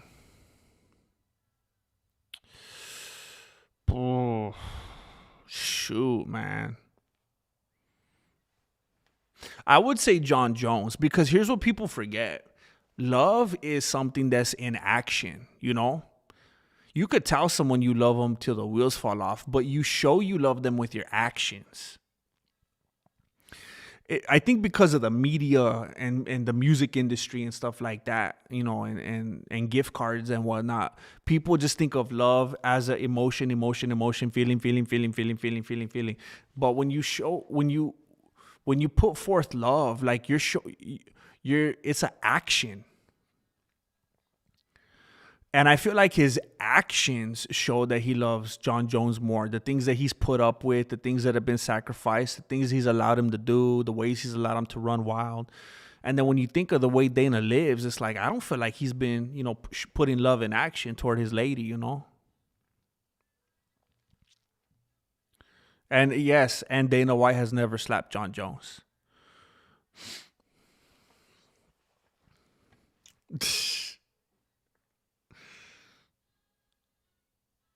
That's right. Cancel all of them. Prince actually wrote the Star Spangled Banner. He's Francis Scott Key. Most people, the artist formerly known as Francis Scott Key. What kind of Cadillac? A great big Cadillac. Is that what you're doing? Were you sincerely asking me what kind of Cadillac, or were you being silly because of the lyrics? Because the song goes, a great big Cadillac. I can't tell. I have a 94 Cadillac DeVille, sedan DeVille. That's my baby with the French tail lights. Oh. Pontiac. Oh, heck yeah. I bet it purrs, bro. How dare you, Ginger? Oh, gosh. That dude just seems so out of touch and so delusional. Like, they could make 5,000 videos on the situation. I feel like it's not even going to faze him. He's just going to go buy his wife some new shoes. Any press is good press, baby. Honey, they're talking about us again. That's Tony Hinchcliffe. I don't know why I'm doing his voice. I don't know how to do a Kosh. Do you have different pictures in your head of how we all look in Drive? No, it's funny. It's like your avatars like come to life for me. They're almost like if I was like with the Meta headset on or something like that. Like I connect all, like that's why every once in a while when one of you guys changes your profile picture, I'm just like all discombobulated. I'm like, who are you, bro? Just like earlier when I found out that What's Up Drew and 4A6S0C were the same dude, it just rocked my world, bro. Arman has those lights that say the lights, those eyes that say the lights are on, but nobody's home. Hey, I'm an Arman fan, but that is completely accurate. John Jones is the GOAT. It's just, man, if the UFC were just this crazy, anything goes, anyone could take whatever they wanted, no rules, I would have like no problem going along with something like that. But it's so hard to get past knowing that he cheated and he knew he cheated, and he, you know, whether he tried to, like, you know how Rampage Jackson apparently found out from, what's that dude's name? That dude that that always says that he could beat any UFC fighter? Bradley Martin. You know how Rampage Jackson found out when he was talking to Bradley Martin that apparently he was taking steroids because he was taking something that he didn't know was steroids, and you could tell he was genuinely like, oh snap, I took steroids. Just knowing that John Jones was like taking them, and he knew he was taking them, and he was like, that's just gross, man. Like, now you're just a straight up cheater. Like, when you intend to cheat and you just have cheater mindset, it's just hard to say that, man. Dana's wife started Power Slap. Dana's like, I might as well make some money from this.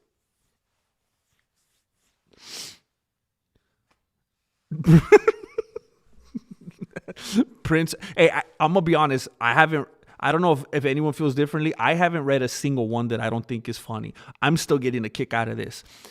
Prince actually wrote the Declaration of Independence. You can look that up. Prince also wrote Beethoven's Moonlight Sonata. Oh, I love that song. Dang it, that might actually make me like Prince. Moonlight Sonata, bro. Brings me to tears, bro. A land boat. Ooh, the suspension on those caddies, man. Oh, you just feel it just floating on the highway, man. I would like a boat like that. I've said it for quite a while. One of my dream vehicles would be a 70-something Cadillac, maybe 60-something. I've seen a couple beautiful 68s, but Jada Smith is more likable than Akasha's wife.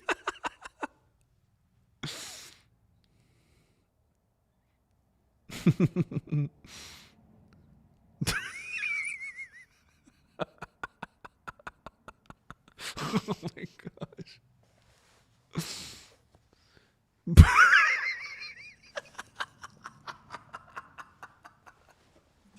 I'm just laughing at what you guys are saying about Prince. Each one just keeps getting better. Oh my gosh.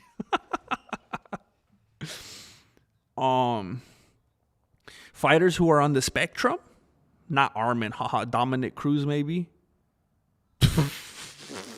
I could totally see that.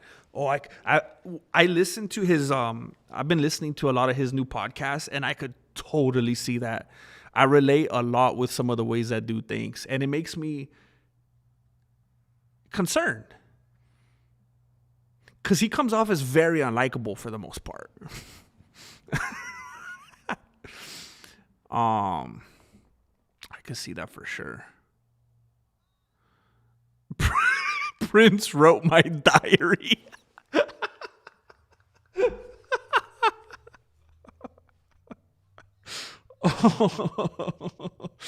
Oh, shoot.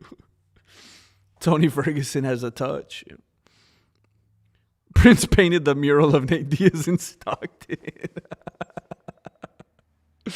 Bro, I feel like I haven't seen you forever. Positive manifestation. All my love to Miami, bro. Hey, have you seen Ilya's wife running around? Dang it, man. Keep an eye out. Much respect to Miami. Good to see you, bro. It's been a while. Yeah, I like it. He's making the right moves, man. He's having on Faber and Dillashaw. Like, that's really cool. I mean, I think it was a really good move. What he did, his departure lately. He had on that dude Matan, that silly dude. I think that was very, very smart of him to do, and I hope it wasn't a one-off. I think there could be a lot of crossover. I think a lot of MMA fans definitely have great senses of humor and like comedy. So yeah, he probably doesn't want to pigeonhole himself and only talk MMA. Now, sure, plenty of people do it, but I mean, look at Michael Bisping. You know, he has an MMA show or whatever, and what is he getting? 20, 30 something thousand views per video maybe. And then look at podcasts that just talk about more general topics.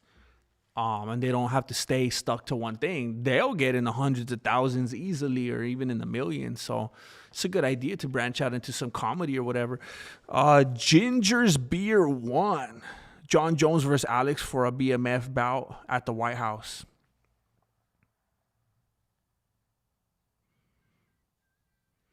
It would be so, like, I know a lot of people might feel like it would be a slap in the face, but I can't even imagine any title fight at any weight class. I don't care if it's Makachev and Ilya. Could you imagine any fight headlining over John Jones and Pereira for the BMF? For the fake bout, for the funny bout? I can't imagine them trying to pretend that any fight would be bigger or more important. It'd be hilarious. It'd be like Tom Aspinall versus Waldo Cortez for the heavyweight title. Kayla Harrison versus Ronda Rousey for the whatever. I'm kind of embarrassed that I even said that one. It would be like Islam Makhachev versus Ilia Tapuera. It will be Arman Tsarukyan versus I don't know, Gamrot, or it will be Alexander Volkanovski versus Movsar. It'll be I don't know, you know what I'm saying. Exactly. See, I'm already bored just even trying to name. It would be Hamza Chamoy, bro. Hamza Chamoya versus Adesanya. Look at, see, now I get it. Now I feel like a hypocrite because I've been talking about how it's so hypocritical and messed up and disgusting and unjustifiable that they're passing up Tsarukyan, the number one contender. But at the same time, does anybody want to see any fight more in the middleweight division than Hamza versus Adesanya? Oh, I just want to see him get brutalized, bro. It just takes me to a dark place. I don't care about, because Adesanya's ranked number 6 right now, and I don't even care. I don't care if you tell me one of them is John Wick. I don't even care who 1 through 5 is right now. Give me number 6. Give me Makhachev versus Adesanya at the White House. So I get it now. I get it. Everything I've said, it's just moot now. I get it. Just let's just disrespect all those contenders 1 through 5. Give me Adesanya versus Makhachev. But still, John Jones and Alex Pereira headliner for the BMF. Still, is there anything that could be bigger than that? Prince wrote, "It's been a while." Yeah, it's tough. Part of spectrum behavior could come off very unlikable. Yeah, I've struggled with that. I've struggled with that because I think a lot of people often think that I'm just like rude or stuck up or whatever because I'm very shy and just awkward in social situations. ARJR, Saginaw, Michigan. MI is Michigan. See, it's one of those weird ones. Just like I was talking to someone, just like, for example, there's apparently a Paris.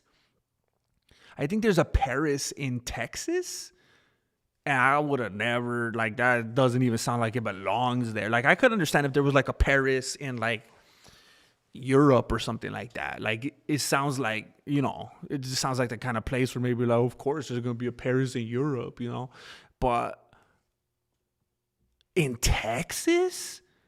But I'm just saying that to say apparently there's a lot of, they reuse names a lot. You know, I guess at a certain point they run out. So I guess there's a Saginaw in Michigan and Miami. That's crazy. That's why you got to use your zip codes, man. That's why you got to use your zip code. Your mail's going to end up somewhere else. Positive manifestation. You got to be careful with that. Hoser the guy, non versus none versus Prince. Wait a minute. None versus Prince for the dearly beloved belt. What the heck? Who's none? Oh, John Jones. John Jones versus Prince for the dearly beloved.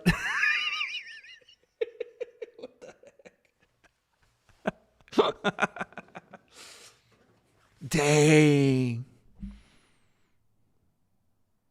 Yeah, I kind of made myself. I kind of like I've forced myself to not do certain things on the new channel. And up to this point, I've been like, no videos, 0 videos. I'm not doing videos. I'm not doing sound effects. I'm just not doing it. That would have been cool for that video I did today for Benio Dariush, dearly beloved.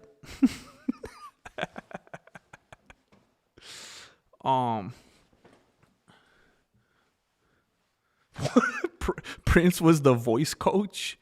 There was a voice coach for the Pride FC Asian and now user. That's so random. They would never allow Hamzat at the White House. Dang, that's so messed up, but true. Prince taught Anderson Silva the front kick. Seagal. Prince taught Seagal the front kick. I'm screenshotting this, man. This evolution right here. Bro. That's what, man. I love this. You guys make me laugh. There's a Paris in California, too. What the heck? Oh, but that's Paris Hilton, though. Prince wrote all of Brendan Schaub's comedy. Ginger's Beer 1. I love you, brother. Brother, please cover Dancing with the Stars. Like, I always think the Dana White Contender Series is Dancing with the Stars. I love you, brother. Please cover Dana White Contender Series Live Fight Companion. When is that? Dana White Contender Series. When does that come on?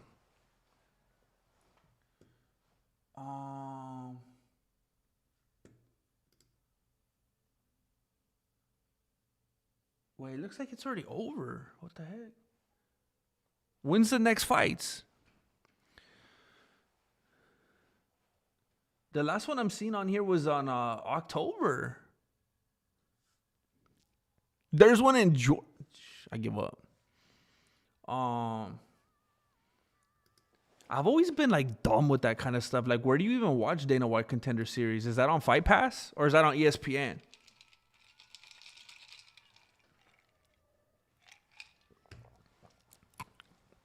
Tuesday? What the heck? Where do you see? Why wouldn't they show me that? Dana White Contender. What is it? Can you tell me, Ginger's Beer, what platform it comes on? Oh, wait, why isn't it? I think he's showing me something older.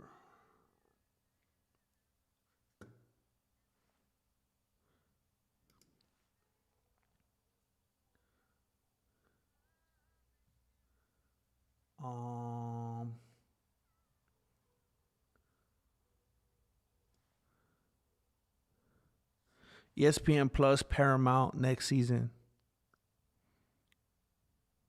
Okay, so when it comes out again, I think that would be a cool. I think that would be a cool goal. I think I'd like to start doing that. I'd like to start adding more stuff to the smorgasbord. ARJR, Saginaw and Miami are both cities. Miami is the state. Wait, so Miami's the state and this? What the heck, bro? This is why I didn't I didn't do good in school, bro. So that's like if I lived in a place called California. What the heck? It's all good. I'm just glad they have maps on the phones now, bro. I'll get lost. I'll be like, am I in Miami? And they'll be like, well, you're in Miami, but you ain't in Miami. I'll be like, what you mean? Are you trying to be in Miami? Oh, you're halfway there, bro. Prince was the lone shooter in Dallas at JFK. Wait, you think there was only one? I'll be in Miami for 8 days next March. I'm not looking forward to it. Dang. How come you don't like Miami? Prince voted for Joe Biden twice in the same year. Prince voted for Joe Biden after he died.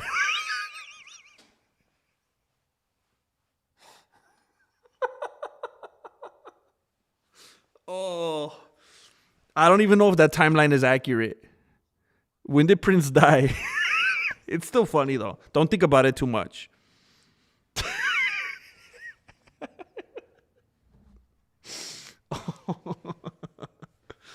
Oh, snap. Oh, yeah, New York, New York. Okay, now it doesn't sound so silly. And we belong together. I want to thank you guys for continuing to subscribe to my new channel. There have been people who have continued to subscribe while I've been streaming. Oh, look at Magnus Galactica is here and even left a comment saying that I appreciate it, bro. Dang. A brand new person that I don't even know says, I'm ecstatic that your channel showed up in my recommendations. My newest favorite sports podcast / channel / comedy show, etc. 100 emoji, laughing emoji, heart emoji. By the way, Tombstone is one of the best movies ever. Bro, it feels so good. It feels so good when people are there and they discover it and they don't like, there's two kinds of people over there, which, you know, if you guys didn't go over there and give it the initial boost, I don't think the algorithm would have pushed it ever at all. But when some newbie comes in that doesn't even know about this channel and they like it from the get, because there's a part of me that's like, you know, I think some of the people came from over here and they're going over there and supporting, and maybe they don't really, really love it, but they're just supporting and they're trying to hang in there till it gets off the ground or whatever. But when the people just find it from scratch and they like it, it gives me a lot of hope, man. Makes me feel good. That's how I can continue to do things right from the jump, like I didn't do last time, because I pigeonholed myself last time and made the content too complicated. And if they already like it when it's this basic and I could sustain this, that gives me a lot of confidence. ARJR721, MI is short for Michigan boss. Michigan boss.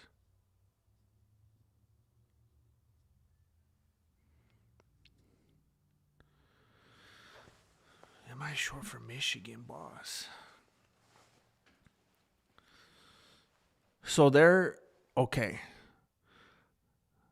So they're giving nicknames to the cities and the states now.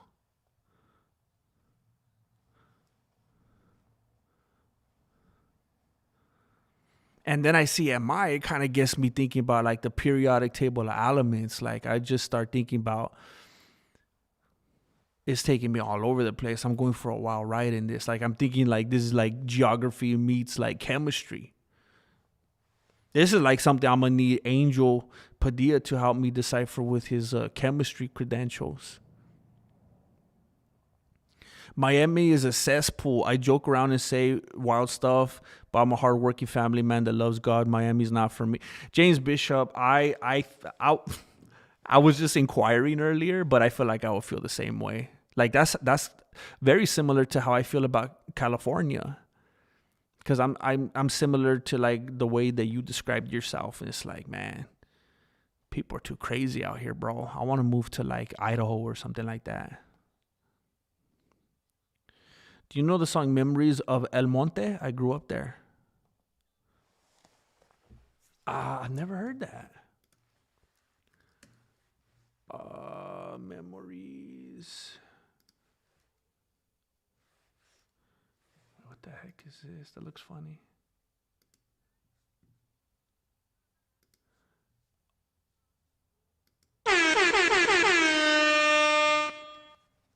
Memories of El Monte. The Penguins.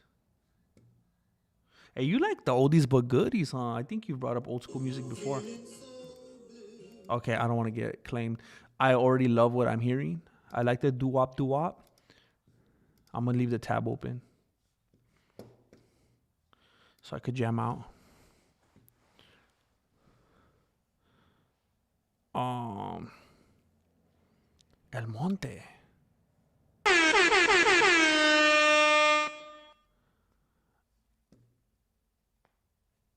I'm on the same spectrum.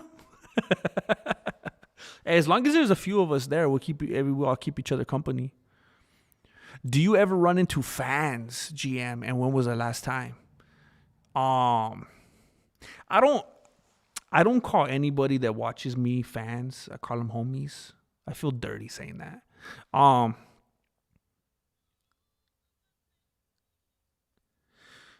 There were,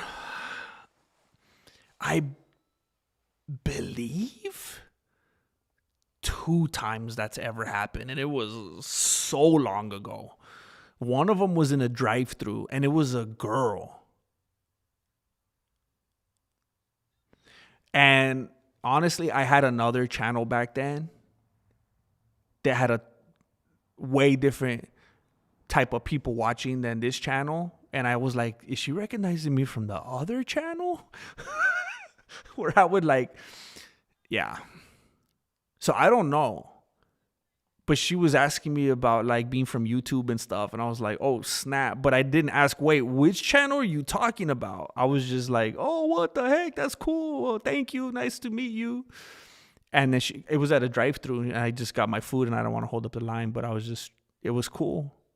But I always wondered about that. What channel did she mean? Or is it like her boyfriend that was watching? Was that like Hoser the Gal? So I don't know. And then another time was at Disneyland. And I saw some dude just like, I thought he was looking at me sideways. Like he was just making that eye contact. And I was like, am I going to have to put my corn dog down and see what's up or what? And, like hours later, I saw a DM and this dude was like, hey, I'm at Disneyland and I think I see you. Is that you? And I felt bad because I didn't see it till way later. And apparently it had to be that dude that was just staring. And then I was just DMing him from there, but we never like it was already like I didn't see him face to face. I think that was it. Like I don't even get views, bro. Like I'm not gonna get seen in public. I don't even get seen online. That's the easiest place to get seen. That was probably like 5 years ago.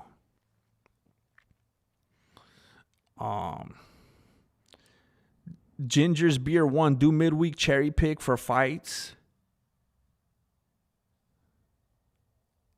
On the weekend, 4 bets. Do midweek cherry pick for... Well, I don't know. Hey, bro, I don't understand this lingo. Midweek cherry pick. Is that like a Contender Series term? Cherry pick for fights. Do midweek cherry pick for fights. On the weekend for bets. What the heck does that mean? Are you saying like do a stream to try to talk about... So do a stream on the weekend to talk for like when you say for bets to talk about who's going to win. Like, okay, I think this dude's going to win. You should bet on this dude. You should bet on that dude. I think that dude's going to lose. And then midweek is when the thing actually comes on. But what do you mean by cherry pick? I'm confused, bro.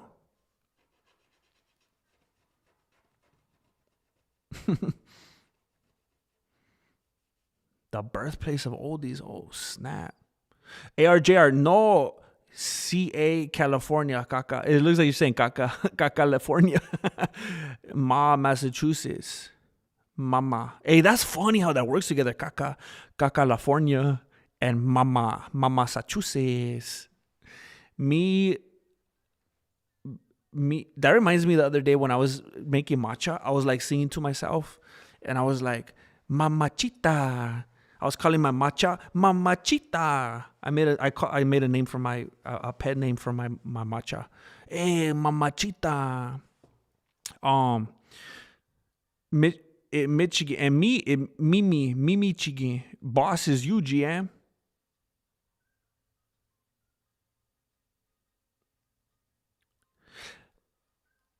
California message. Shh, bro. I just hope there's not a quiz, bro.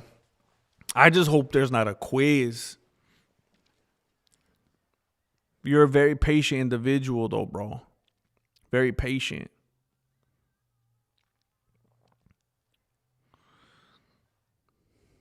Oh, I drove into a military.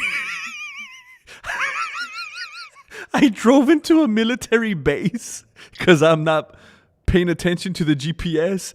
I said I could make a U-turn. Wait a minute. Are you telling like a time this happened in your life, or did you do this right now? Oh no, I hope you're driving away fast. Oh no. Hey, you know why I'm concerned? I said, can I make a U-turn? But you didn't tell me what they answered. Did they keep you there? Prince wrote the Doom soundtrack. Dark Side of the Moon. Oh, I don't know if he's that talented, bro. Remember when I seen you in a Jesse Lee Peterson chat? Oh, heck yeah, bro. Hey, your name stands out. It's just so like, you have like a heavy name, bro. It sounds like authoritative.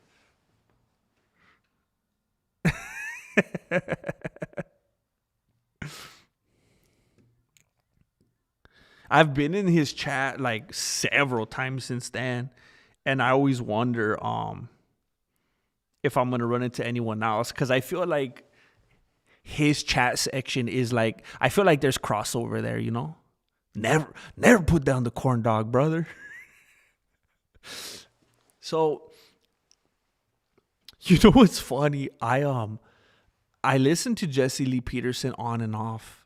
Like I went on a binge like a year or so ago. Like I just went hard. I just went on a marathon. And I feel like I kind of like overdid it a little bit. And so I just do it like every now and then, because he could be like a little bit exhausting sometimes. But I knew this one homie that listened to Jesse Lee Peterson like unironically, and would like take wisdom. Like he was learning how to live by listening to this dude. But I just listen for like entertainment. Like I think this dude is hilarious. Just so offbeat and weird. But it's been a while since I've like really tuned in consistently. Pick your winners in the middle of the week, the cherries. See, this is all new to me, bro. Pick your winners, and they're called the cherries. Pick your winners in the middle of the week. So like on Wednesday, make a video of your parlay. Look, I'm going to be honest with you, bro. You're like talking to a kindergartner right now. I'm a kindergartner. I hear people use the word parlay all the time, and I feel like they're just making it up. I don't even know if that's a real word. I have no idea what parlay means. I hear parlay and I think like, do they mean parlor? Like a parlor? Like a beauty parlor? Like I have no idea what parlay means. Make a video of your parlays or picks. Okay, so you literally just explained after the fact, and I didn't have to admit any of that. Or picks. So why don't people just say picks, bro? Or picks to win on the weekend. That way on Tuesday, you got, okay. So you're a whole week ahead. You make the video Wednesday, and then you stream the actual fights on Tuesday. Okay. Bro.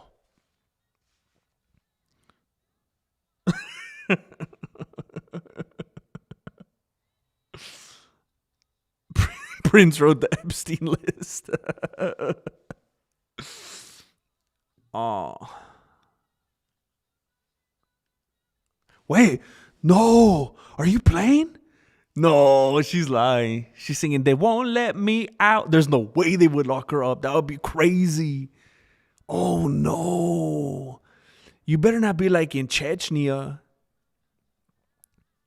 ARJR721. Each state has an abbreviation. LOL. Me is abbreviation for Michigan. Cities don't get abbreviations. You're the boss. I remember when I was in algebra, my teacher would like she would break down things. I could tell by her tone and like her demeanor when she would interact with me. She felt like I could feel her matter of factness and like her confidence. Like the way she was coming at me was like, I have found out a way to break this down to the most simplistic preschool thing ever, and I know you will understand this. Like she just was so like, I've finally broken it down to its most simplistic form. And I was like Homer Simpson. I was like, dumb it down a smidge. Like I was like, I don't know what to tell you. I don't know what to tell you. Algebra is inherently illogical. Somewhere along the line, somebody knocked over the blocks, the letter blocks off the table, and the letters got mixed in with the numbers. You're supposed to keep them on their own sections. And somebody accidentally bumped into the letters, and they spilled the ABC sopa spilled into the mathematics, and nobody wanted to raise their hand and speak up. Nobody wanted to say, hey, wait, why did that happen? People just went along with it, and then they had to make a whole system out of it. Because nobody wanted to own up and say, yeah, I accidentally knocked the thing over. They just had to be like, oh, I made something new.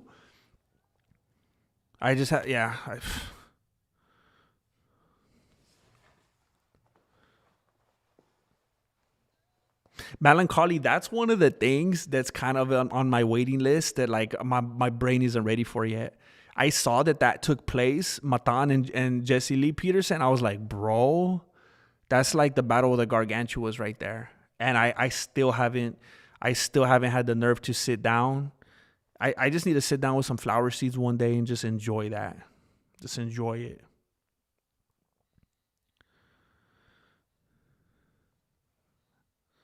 Okay, Hoser. Okay, that because David Capico, I think he bets a lot and he uses some betting terminology, and that sounds familiar based on some of the stuff that he said.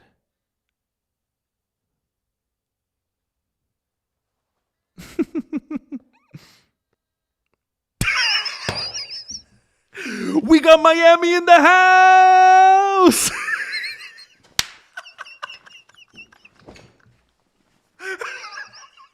Hey. Hey, your timing, bro.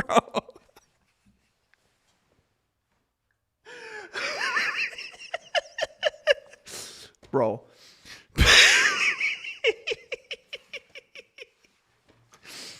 Bro. I know it's a party city out there. I know it's I know it never stops. Positive manifestation. I know the heat don't stop out there. The heat rises, but it never subsides, bro. I know you got plenty to do left and right. I know the party never stops, bro. But you still stop by in here to show love. All my love. All my love. All across the world. All across the world, wherever you may be. I don't care if you're in Miami, Michigan right now. I don't care if you took a left turn and you're in Michigan, Miami right now. I feel like they're just renaming places. I feel like they're just naming places new names.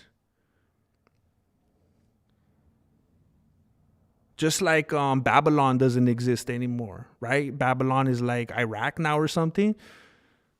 Apparently they're trying to swap Michigan and Miami. Okay, whatever, bro. You're in California, Miami tonight. Much love. David Capico is such a satisfying name. It is, bro. I like how it rolls off the tongue. David Capico. I kind of feel like it's a fake name. It's too pleasant.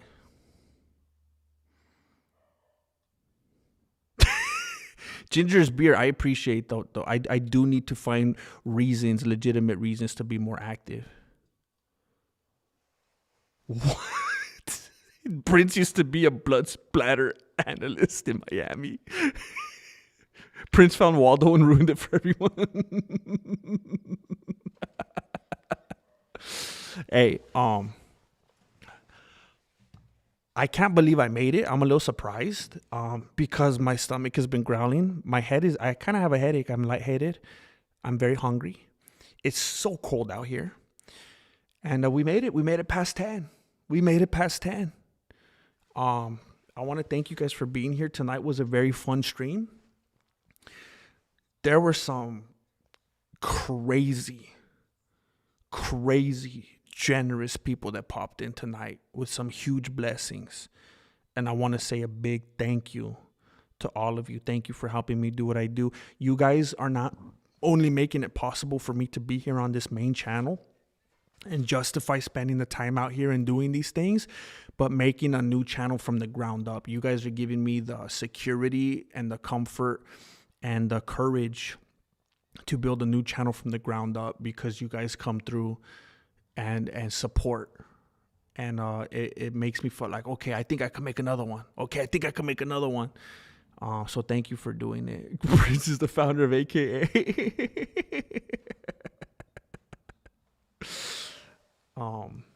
Thank you guys for sacrificing your evenings, your sleep, your REM sleep, your time. It's always very fun. Again, I always mention it. Sundays have the highest chance of me going off the grid. Sometimes I still come through, but it's the highest possibility I'll go off the grid. I'll definitely be back Monday. If you haven't scoped out the new channel, Sit Down MMA, there's a link down below. Please go scope it out. I'm trying everything I can to make it as successful as possible from the jump.